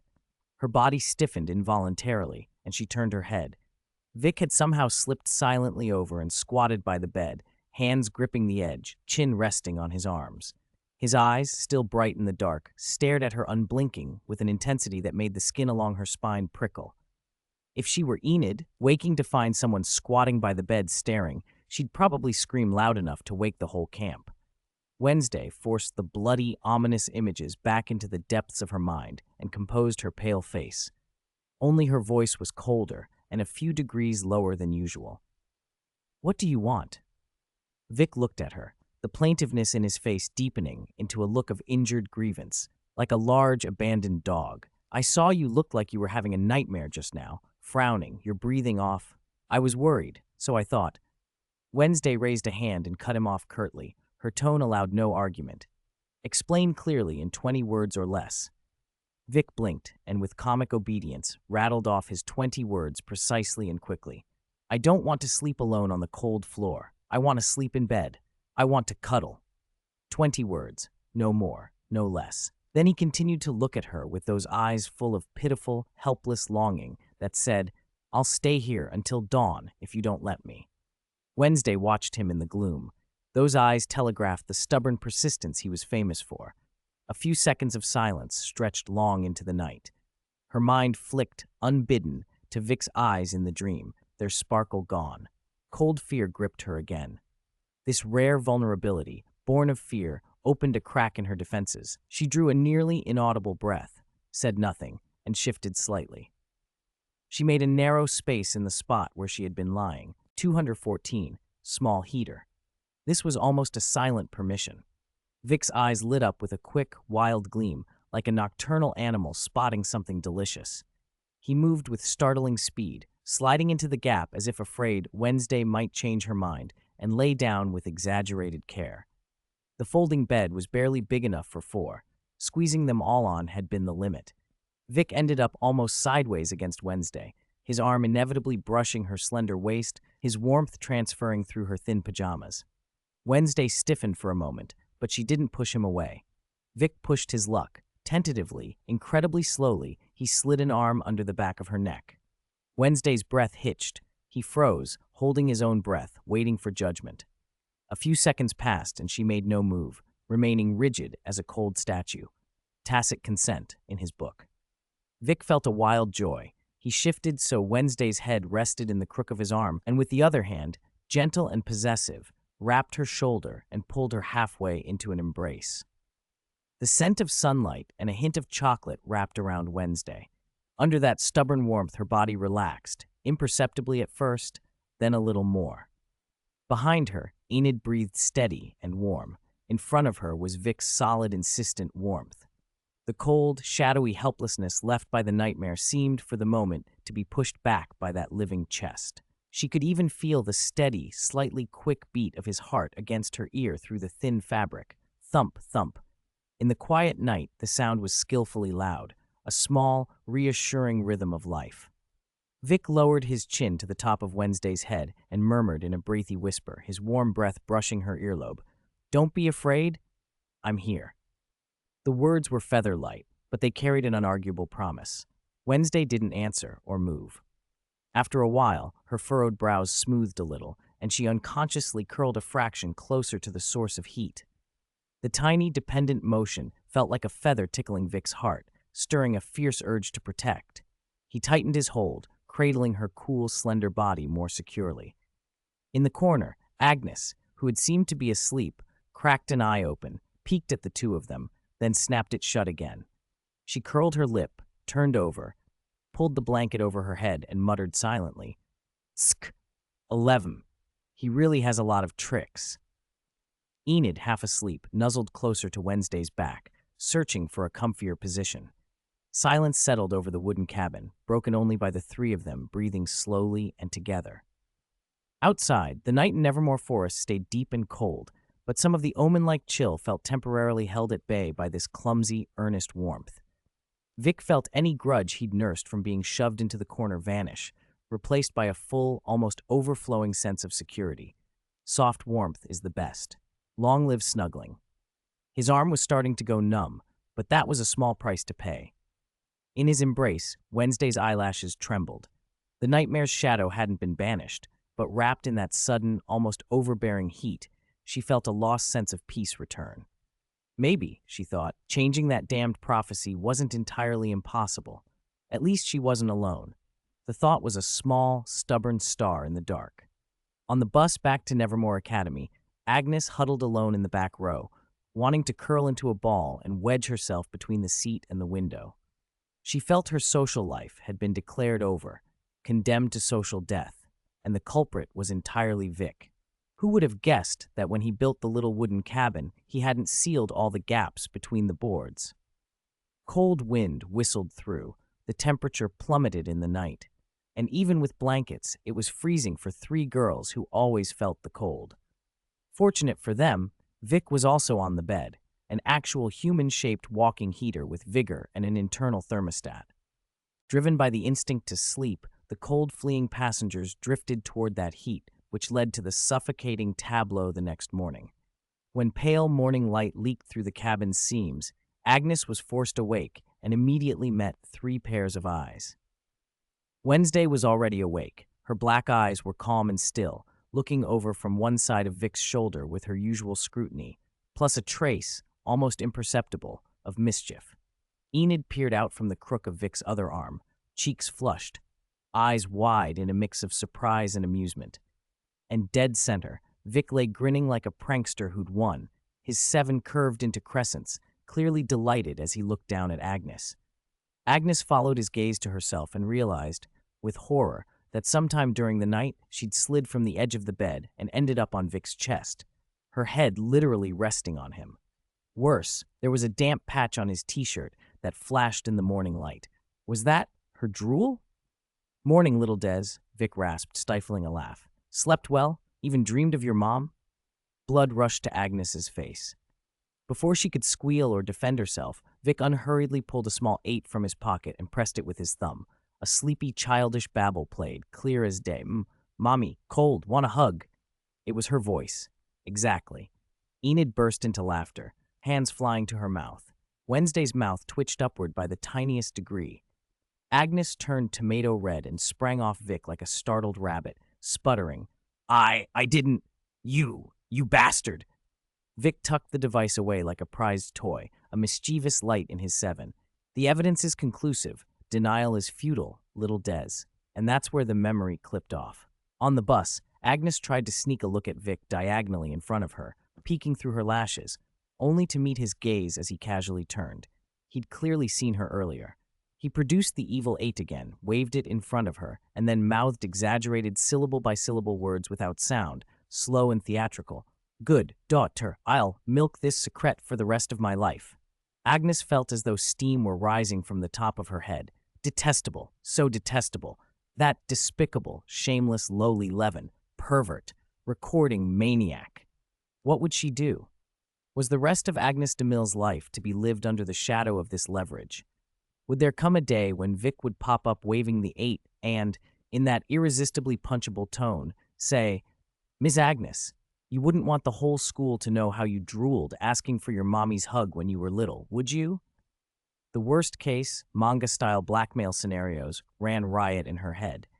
Just picturing it made her suffocate. Overwhelmed with shame and fury, she couldn't bear the public execution of his gaze. She ducked down and activated her 3. She vanished from the seat and slid into a long, world-weary state of self-isolation. The bus rolled steadily toward Nevermore. Vic, pleased with himself, pocketed his nuclear weapon and began whistling an off-key tune. Enid watched his smugness, shook her head and smiled at Agnes's disappearance.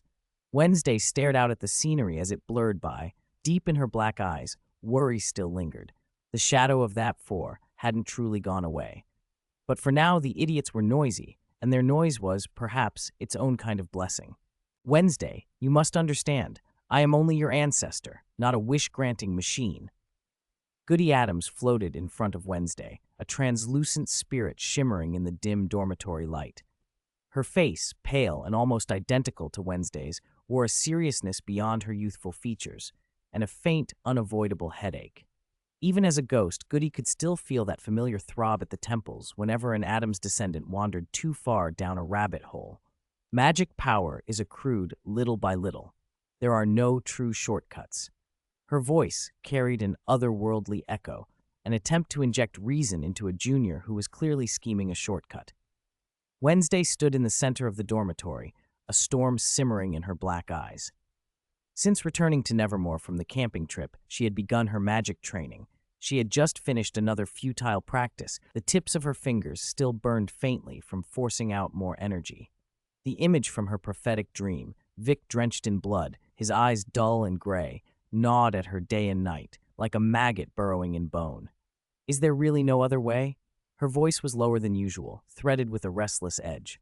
What she wanted wasn't gradual accumulation. She wanted an explosion of power, enough to tear that despairing future apart. With her present magic, the dark spells she could cast wouldn't even stall those enormous twisted things in her dream for a moment as they surged like a tide. It would be like throwing a pebble into a deep pool. No ripple, no change. The helplessness chilled her fingertips. She hated feeling helpless.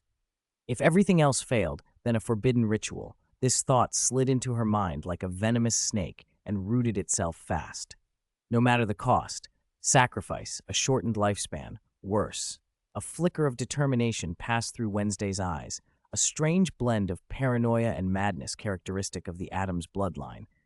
She could not let Vic face that fate alone. Absolutely not. Damn it, stop those crazy thoughts. Goody's form wavered, her voice rising with shock and anger. As an Addams ancestor who had long since passed away but still worried incessantly, Goody knew her kin well. Each of them appeared calm and contained until their bottom line was crossed. Then they became more terrifyingly extreme than the last. She, Goody Addams, had tasted that madness herself. Cough, lessons learned in blood. How else did she learn those forbidden rituals? In forbidden tomes and experiments pursued under a results-at-any-cost mania. As for the consequences, just look at her now, centuries old and reduced to hovering about as an ancestral mentor. She drifted closer until the tip of her translucent nose nearly touched Wednesday's. Her chill was ghostly but sharp, meant to snap her out of the spiral. Listen, Wednesday Addams, the end of a shortcut is often a deeper abyss than standing still. You want to help that boy? Fine, but not if it turns you into a ghost like me, or worse. Wednesday pursed her lips. Her pale face showed no compromise. She held Goody's gaze, her black eyes pressing like iron. Goody stared for a few seconds more, then sighed as if admitting defeat. She knew plain scolding would not sway an Addams who had made up her mind. Fine, fine. Goody's spirit pulsed, as though making a decision. Conventional methods won't work, and the forbidden path is self-destruction. But perhaps there is another, an unconventional option. Wednesday's eyebrows twitched. Rosalind Rothwood. When Goody spoke the name, her voice carried a mix of awe, lingering fear, and a hint of resentment. She was the most brilliant raven I have ever seen. Even the words coming from Goody Addams, the most notorious witch in the history of the Addams family, who had studied forbidden things as casually as tea, carried weight. Rosalind's power had been undeniable, stronger than Goody in life, and in death, freer than most spirits Goody had met. Wednesday filtered out the praise and seized on the point she needed. And Goody's spirit dimmed a fraction, dissatisfied with the blunt demand, but continuing with a warning in her tone. After Rosalind died, she used a certain dark art, one I never fully understood, to taint her own tombstone. If you stand before her tombstone and correctly recite the incantation carved on it, you will be able to see her. A bright flare lit in Wednesday's eyes like a meteor through a black sky. But Goody's next words chilled that flare. However, she said, teeth set in a grim line, that woman had a terribly wicked sense of humor. Goody's expression twisted as if remembering an unpleasant prank. To receive her guidance, you must first complete the trial she devised. A trial in her own, very particular style. A wicked trial. Wednesday's face showed no fear. If anything, interest creased her features. The Addamses did not flinch from the bizarre. They took pleasure in it. Where is her tombstone? The Nefermore Cemetery, Goody replied. She once served as consultant for defense against the dark arts, though her methods nearly sent the headmaster into early retirement. The cemetery sat within the academy grounds, convenient and dangerously accessible. Remember this, Wednesday. Goody's form sharpened, the warning hardening her voice. Rosalind does not hand out favors. Her help is never free. Her trials can be strange, absurd, or outright dangerous. Once you begin, there is no turning back. Are you sure you want to try? Wednesday did not answer at once. She raised her hand and studied her long, capable fingers. Once again, Vic's eyes, faded and lifeless from the dream, flashed before her. Powerlessness rose in her like a cold tide, but now she saw a cliff overgrown with thorns that could be climbed. Compared to endless accumulation or a forbidden rite that might damningly consume her, a specific goal, even one riddled with unpredictable risk, suited her better. She clenched her hand into a fist and looked up at Goody. Her pupils were pitch black and unshakably set. Lead the way. 216. Rosalind guided by Goody, Wednesday arrived at the farthest reaches of Nefermore Cemetery. Under the night sky, the graveyard seemed even more eerie than usual, the cold moonlight throwing a pale veil over the ranks of headstones. Go in and find her yourself, Goody's spirit said, floating a short distance away. Her tone carried an almost insolent contempt as she tilted her chin toward a particular section of the cemetery. The flashiest, most eye-catching one. That's her tombstone. No sooner had she spoken than Goody's spirit, like smoke scattered by a gust of wind, thinned and vanished. She moved as if staying any longer would sully her presence.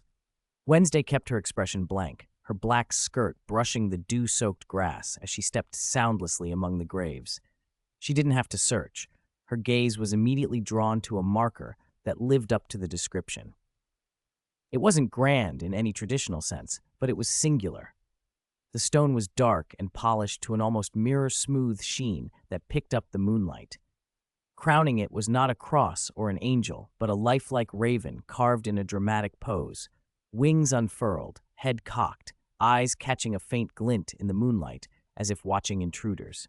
The surface of the stone was inscribed with twisting, archaic characters. It looked less like an epitaph and more like a complex incantation.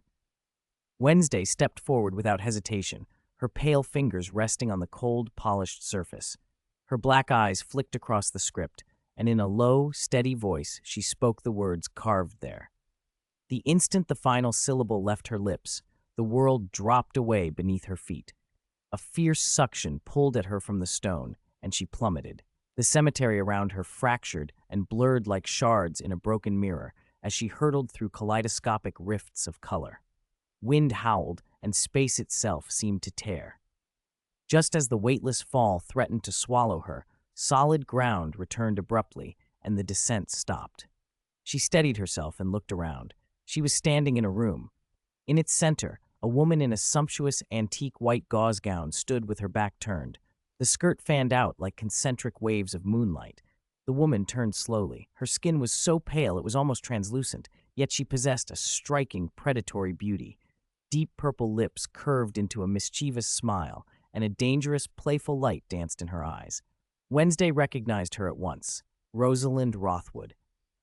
"Without an invitation," Rosalind said, her voice mellow as aged wine but edged with coldness. "How dare you intrude in my space?" There was less offended anger in it than a curious cat-and-mouse appraisal. Wednesday ignored the taunt and cut straight to the point, her voice as cold as ever. "How can I become strong quickly?" Rosalind took Wednesday's rudeness in stride. If anything, she seemed delighted, regarding Wednesday as though she'd found a new, interesting plaything. "Sk, sk." She clicked her tongue and drifted closer, the gown whispering across the floor. "Look at this arrogance. So cool, so stubborn, as if it seeps from your very marrow. Fascinating."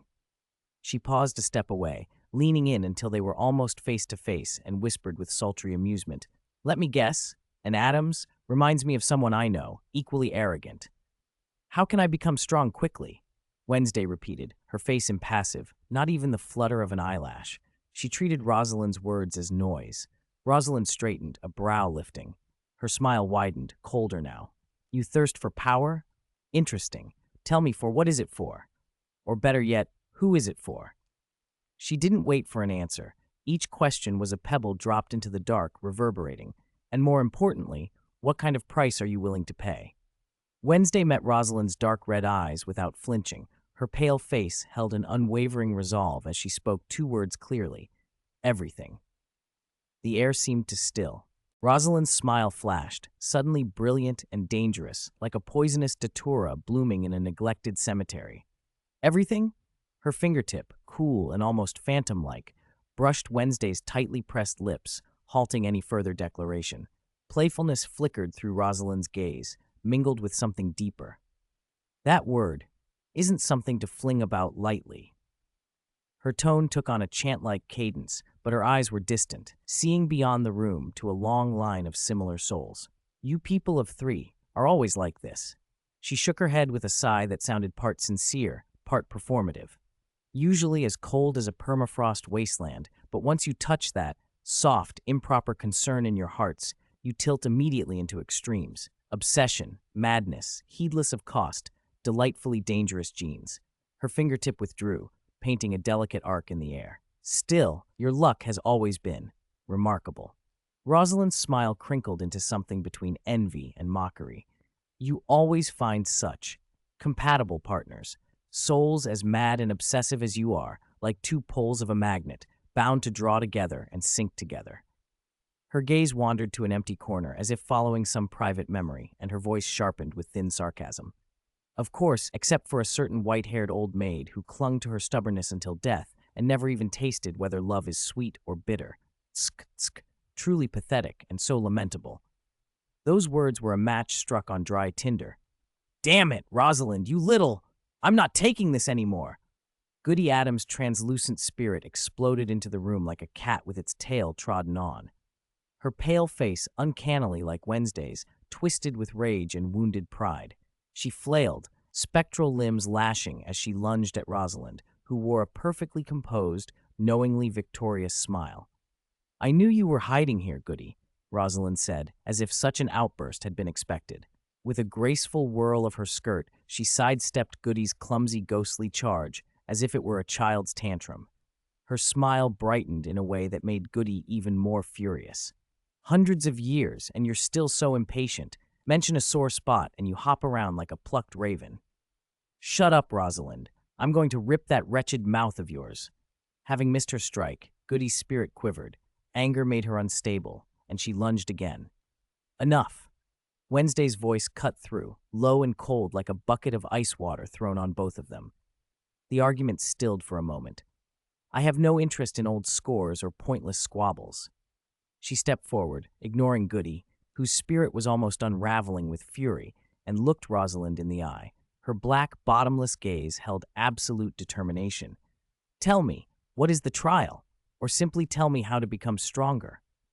Rosalind arched a brow, surprised by Wednesday's interruption of her amusement. More than surprised, she seemed delighted at the challenge. She clapped slowly, as if in applause. Wow, what character! Far better than a certain old maid who only knows how to scream and lunge. She shot a pointed glance at Goody, stirring another ripple of fury in the ghost. Then she turned back to Wednesday, the levity in her expression sharpening into clinical appraisal, like a scientist inspecting an intriguing specimen. Very well. Since you're so eager, let's begin. 217. Death Countdown. Rosalind looked almost pleased by Wednesday's cold, determined silence. The malicious curl at the corner of her mouth softened into something like appreciation as she regarded the girl. Very well, she said. It seems everything was not an empty phrase. She brought her hands together with a delicate clap, and a strangely shaped candelabrum blinked to being. A cluster of blue flames burned on its arms, pale and flickering, but without heat. They gave off a soul-deep chill instead. Do you see this flame? Rosalind asked, pointing. Place your hand upon it. Use your soul to feel it, to carry this power. It will hurt, sharper than any pain you have known in the living world. It is the taste of the soul being scorched. Her dark red eyes fixed on Wednesday with a warning that brooked no argument. But remember, until the gaze of the raven is complete, until I say you may, you must absolutely not pull your hand back. If the gaze of the raven is interrupted, you will pay an unexpected price. Are you ready? Wednesday gave no answer. She acted. Her pale, slender hand reached out without hesitation and pressed down into the blue flame. The reaction was immediate. She convulsed inwardly, as if struck by a storm of ice, billions of needles racing through her spirit, a tearing and burning that had nothing to do with flesh. Her face went ashen, cold sweat beaded on her forehead. She bit her lower lip so hard the skin broke, yet her arm held fast, immovable as iron. Her black eyes, even as the pupils shrank from the pain, remained wide and stubbornly fixed, as though she meant to carve that power into herself with sheer will. She had sworn long ago that she would pay any price to change the future. This, to her, was a small thing compared to the image of Vic's life dimming in her dreams. Rosalind's expression flickered, surprise, then deepened interest. She watched Wednesday endure the soul-scorching as an artist might watch a work take shape. She admired the endurance. She admired the willingness. Wednesday did not know she was not entirely alone. At the edge of the Nevermore cemetery, 3 figures collided and froze. Vic, what are you doing here? Enid whispered, startled to see him. Vic's eyes were anxious. I woke up and Wednesday's bed was empty. You were gone, too. I came looking. Shh, keep your voices down. Don't disturb Senior Wednesday. A small voice hissed from behind a tombstone.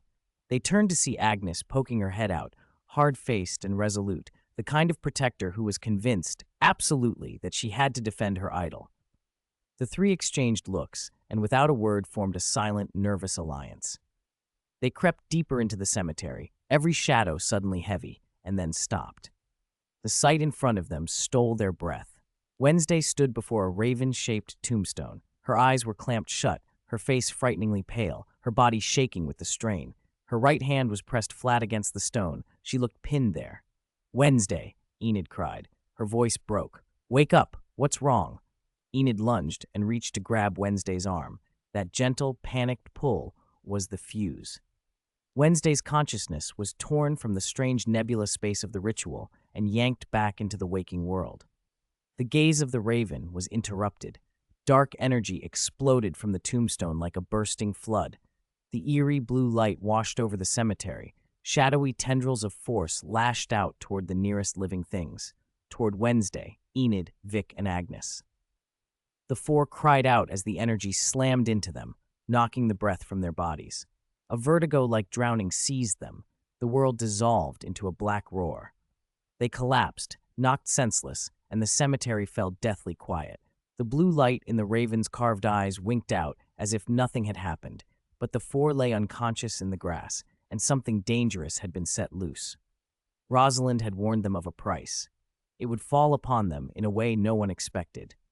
Inside the strange space from which the ritual had been interrupted, Goody Addams' spirit froze like a body struck by lightning. She stared at the wisp of blue flame, now withdrawn by Rosalind and flickering harmlessly on the witch's fingertip. Goody's face, in its ethereal form, registered open shock. "The seed of fiendfire?" she blurted. "You, so miserly and stingy? You actually gave this to her?" Goody spat, incredulous. The seed of fiendfire was forbidden, a fire that devoured all things and reshaped magic itself. That Rosalind would place it, even briefly, into one of the Addams children was outrageous. Rosalind did not answer at once. Her eyes shimmered, and her gaze seemed to slip across space to the four young bodies scattered by the raven tombstone. She lingered on Wednesday, pale, resolute, and a small, unreadable smile touched her lips. "I find I like this little girl," she said, with a rare softness that vanished almost as soon as it appeared. Stubborn, controlled, able to endure soul-scorching to reach her aim. That temperament is very similar to the last young fellow who won the seed's recognition. Goody's spirit brightened with recognition. "Who? Gellert Grindelwald, right?" she said, unable to keep a gloating edge from her voice. "Oh, I remember. You admired that arrogant blonde, thinking he was like you, someone to break the rules. And how did that end? Ha-ha! You found your seed and soldier both whisked away by a red-haired boy. What a comedy," she crowed, savoring the sting. Rosalind's expression hardened. "Why dig up old wounds?" she snapped. "Worry about your reckless junior instead." Her tone turned cold. She was fortunate to receive the preliminary recognition of the seed of fiendfire, but the ritual was forced open by an outside hand. The curse has already descended. "Curse?" Goody's smile froze. "What curse?" Rosalind pointed towards several freshly turned mounds of earth beside her tombstone, graves still raw and bare. Her voice was flat. Those graves marked the fate of fools who tried to steal power or failed the ritual. She let the words hang, then fixed Goody with a steady look. "If your junior and her companions cannot lift the curse within 24 hours, then—" She paused for effect. "There will be 4 identical new graves." "Rosalind, are you serious?" Goody's spirit surged with panic and anger. "You can't do this. She's Addams' blood. She's family. Lift it. Tell me how to fix it." She practically lunged, desperate. "Don't go. Explain yourself. Show some respect. After all, I did teach you for a few days." Rosalind was already drawing away, her form blanching and becoming translucent. Her last expression was a malicious smile. "The solution? Find it yourself. Doesn't the joy of fate lie in the unexpected?" Then she was gone, leaving only Goody's spirit screaming in frustration. In the real world, 4 young people lay unconscious, their fates uncertain. Above them hung the unspoken deadline, 24 hours to undo a curse that promised death. The night wind slid past the cold stone. A few withered leaves spiraled down and landed on Wednesday's blank cheek like a silent kiss from the Grim Reaper. 218. Soul Swap. Vic opened his eyes groggily, a hangover like haze clinging to the edges of his consciousness.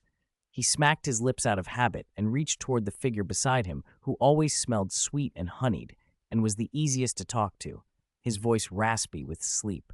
Enid, morning kiss. He closed his eyes and puckered up, expecting that soft, milky kiss on his cheek.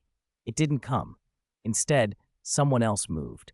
Sitting up with a yawn, she leaned over with sleepy eyes and, almost as if going through a daily routine, gave Vic's puckered lips a quick mwah. Vic blinked in confusion. That touch had felt cold and brief, with a faint woody scent, Wednesday's scent. He turned to look at the girl who had just kissed him. She was rubbing her eyes, dazed and muttering, "Vic, stop it. Let me sleep a little more." The voice was Wednesday's, but the tone was unexpectedly soft. Vic's brain sputtered. Was he still dreaming? Had Wednesday finally been softened by his persistent morning antics? Grinning and thinking like a fool who never refuses a freebie, he leaned across to the other side to snatch another kiss. "Enid, give me one too." He never made it. The other hand pushed his face decisively away, fingers flat and expressionless. "Stay away from me, Victor Black. You haven't brushed your teeth yet." The voice was cold and flat, Wednesday's habitual disdain. Vic froze in the ridiculous posture of having just leaned in, eyes wide as saucers. What was happening? Usually Enid was the clingy one, while Wednesday brusquely refused and only ever gave favors reluctantly. Today it was reversed. Wednesday had kissed him, and Enid had shoved him away. Before Vic could make sense of the paradox, a piercing soprano exploded in his head like an air raid siren. That voice, high, hysterical, and familiar, belonged to the yandere little girl who had been stalking him for days, hurling accusations and calling him a pervert. Vic and the owner of that voice both cried out inwardly at the same time. "Ah! What's happening? Where am I? So gross. Let me out. Help! I want out. What kind of ghost place is this? It's slimy. It's so dark." Agnes's panicked screams filled his skull. Vic understood immediately. His face went suddenly pale. He forgot about kisses and slammed his hands against his chest. He was holding the symbiote and something else inside him, Agnes's soul, which was thrashing to get out. "Ancestor, don't make a scene. Calm down. Whatever you do, don't come out." He forced the words out, anxious and low. "My heart hasn't fully healed from the horse talisman yet. Right now, I'm only alive because Venom is supporting me. If you come out, I'm a dead man." Agnes shrieked inside his mind, indignant. "What do you mean your ancestor? Victor Black? Is this your doing? Some evil black magic? You trapped me to defile me, didn't you? You perverted lolicon. Imprisoning a minor, you're despicable. Me, having designs on you, you bubble tea head." Vic shot back, furious. "Where's Venom? Where's my baby Venom? Why has he been replaced by some red-haired short stack in my body? You're the one with designs on me, sneaking in for my perfect body and charming soul. Ugh!" He was cut off by a more forceful commotion inside him. "What's going on? Why so noisy?" Enid's voice, not her usual bright tone, but an icy, clipped voice, spoke again. Both Vic and the shrieking Agnes stopped and stared at the Enid across from them. She frowned slightly. Enid's pretty face was now shrouded with Wednesday's cold, do not approach aura, and she looked at Vic as if he were some clumsy farce. Vic lunged toward her like a man desperate for a savior, grabbing her arm and babbling, "Enid, help, something's wrong. Agnes used some kind of spell to take Venom's place and crawled into my body. She's trying to murder your husband." "Ridiculous. Clearly it's you who has designs on me, locking me in your body. This is illegal imprisonment. I'll call the police. Let me go, you pervert, you hooligan."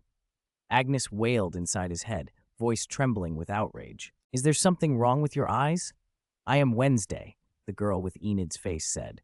Enid, or rather, the person in Enid's body who now sounded like Wednesday, pulled her arm back coolly. Her tone carried irritation at being disturbed and a flicker of confusion at her own voice.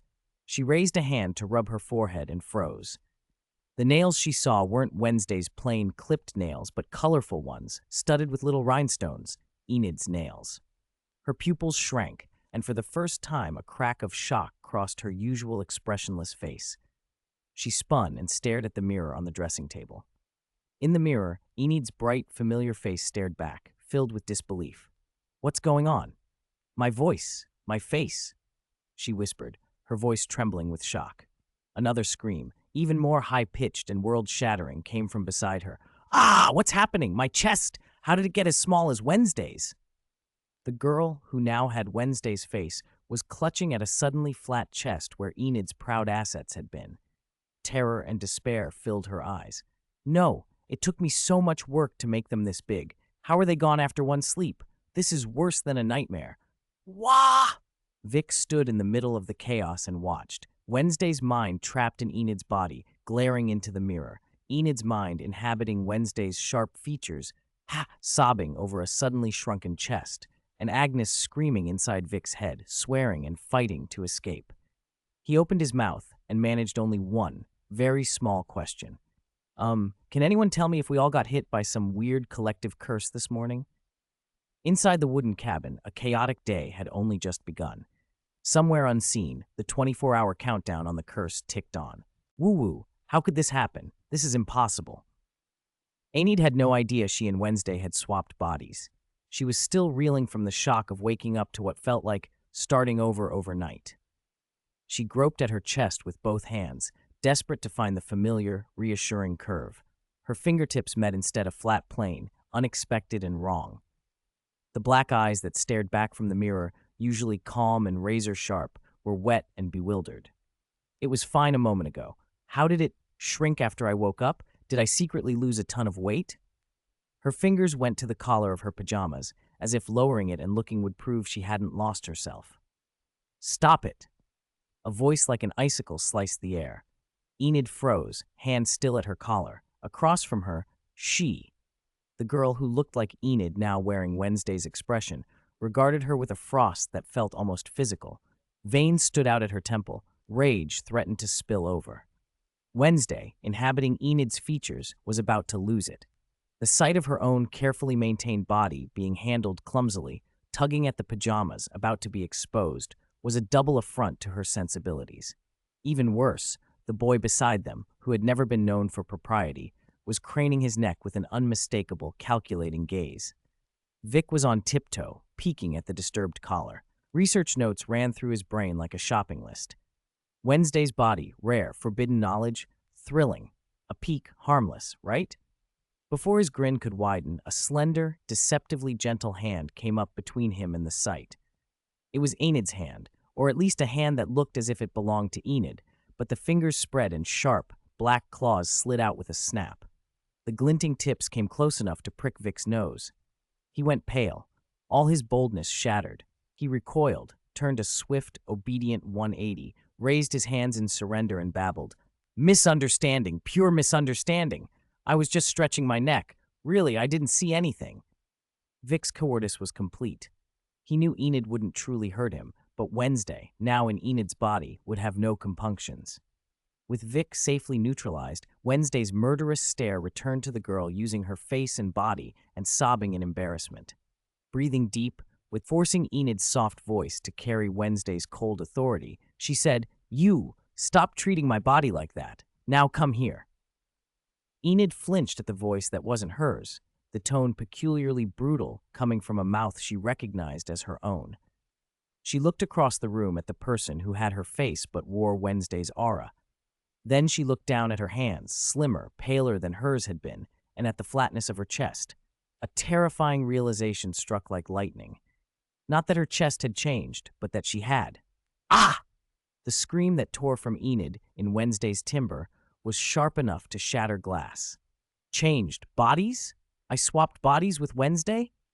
Understanding came like being pushed off a cliff, and the fall brought a new kind of panic. She imagined everything Wednesday had seen, every clumsy tug at the collar, was witnessed by the real owner. Her face contorted into a ridiculous, pained expression. Tears rimmed her eyes, her nose reddened, and she sounded two things at once, humiliated and childlike.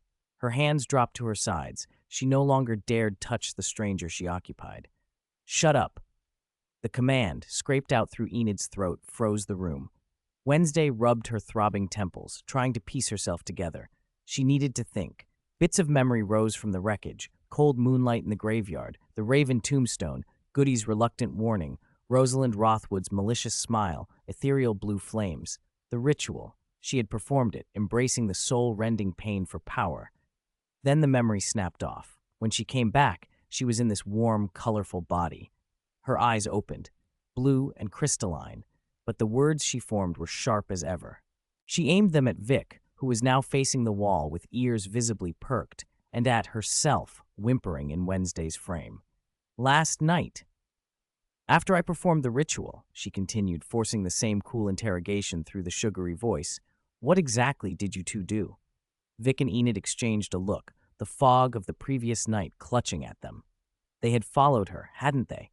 Pieces filtered into focus like torn photographs, worry that Wednesday had gone out alone in the dark, the decision to follow her to the graveyard, the sight of her at the tombstone, pale and trembling, as if in great pain. Then Vic's chest had jerked.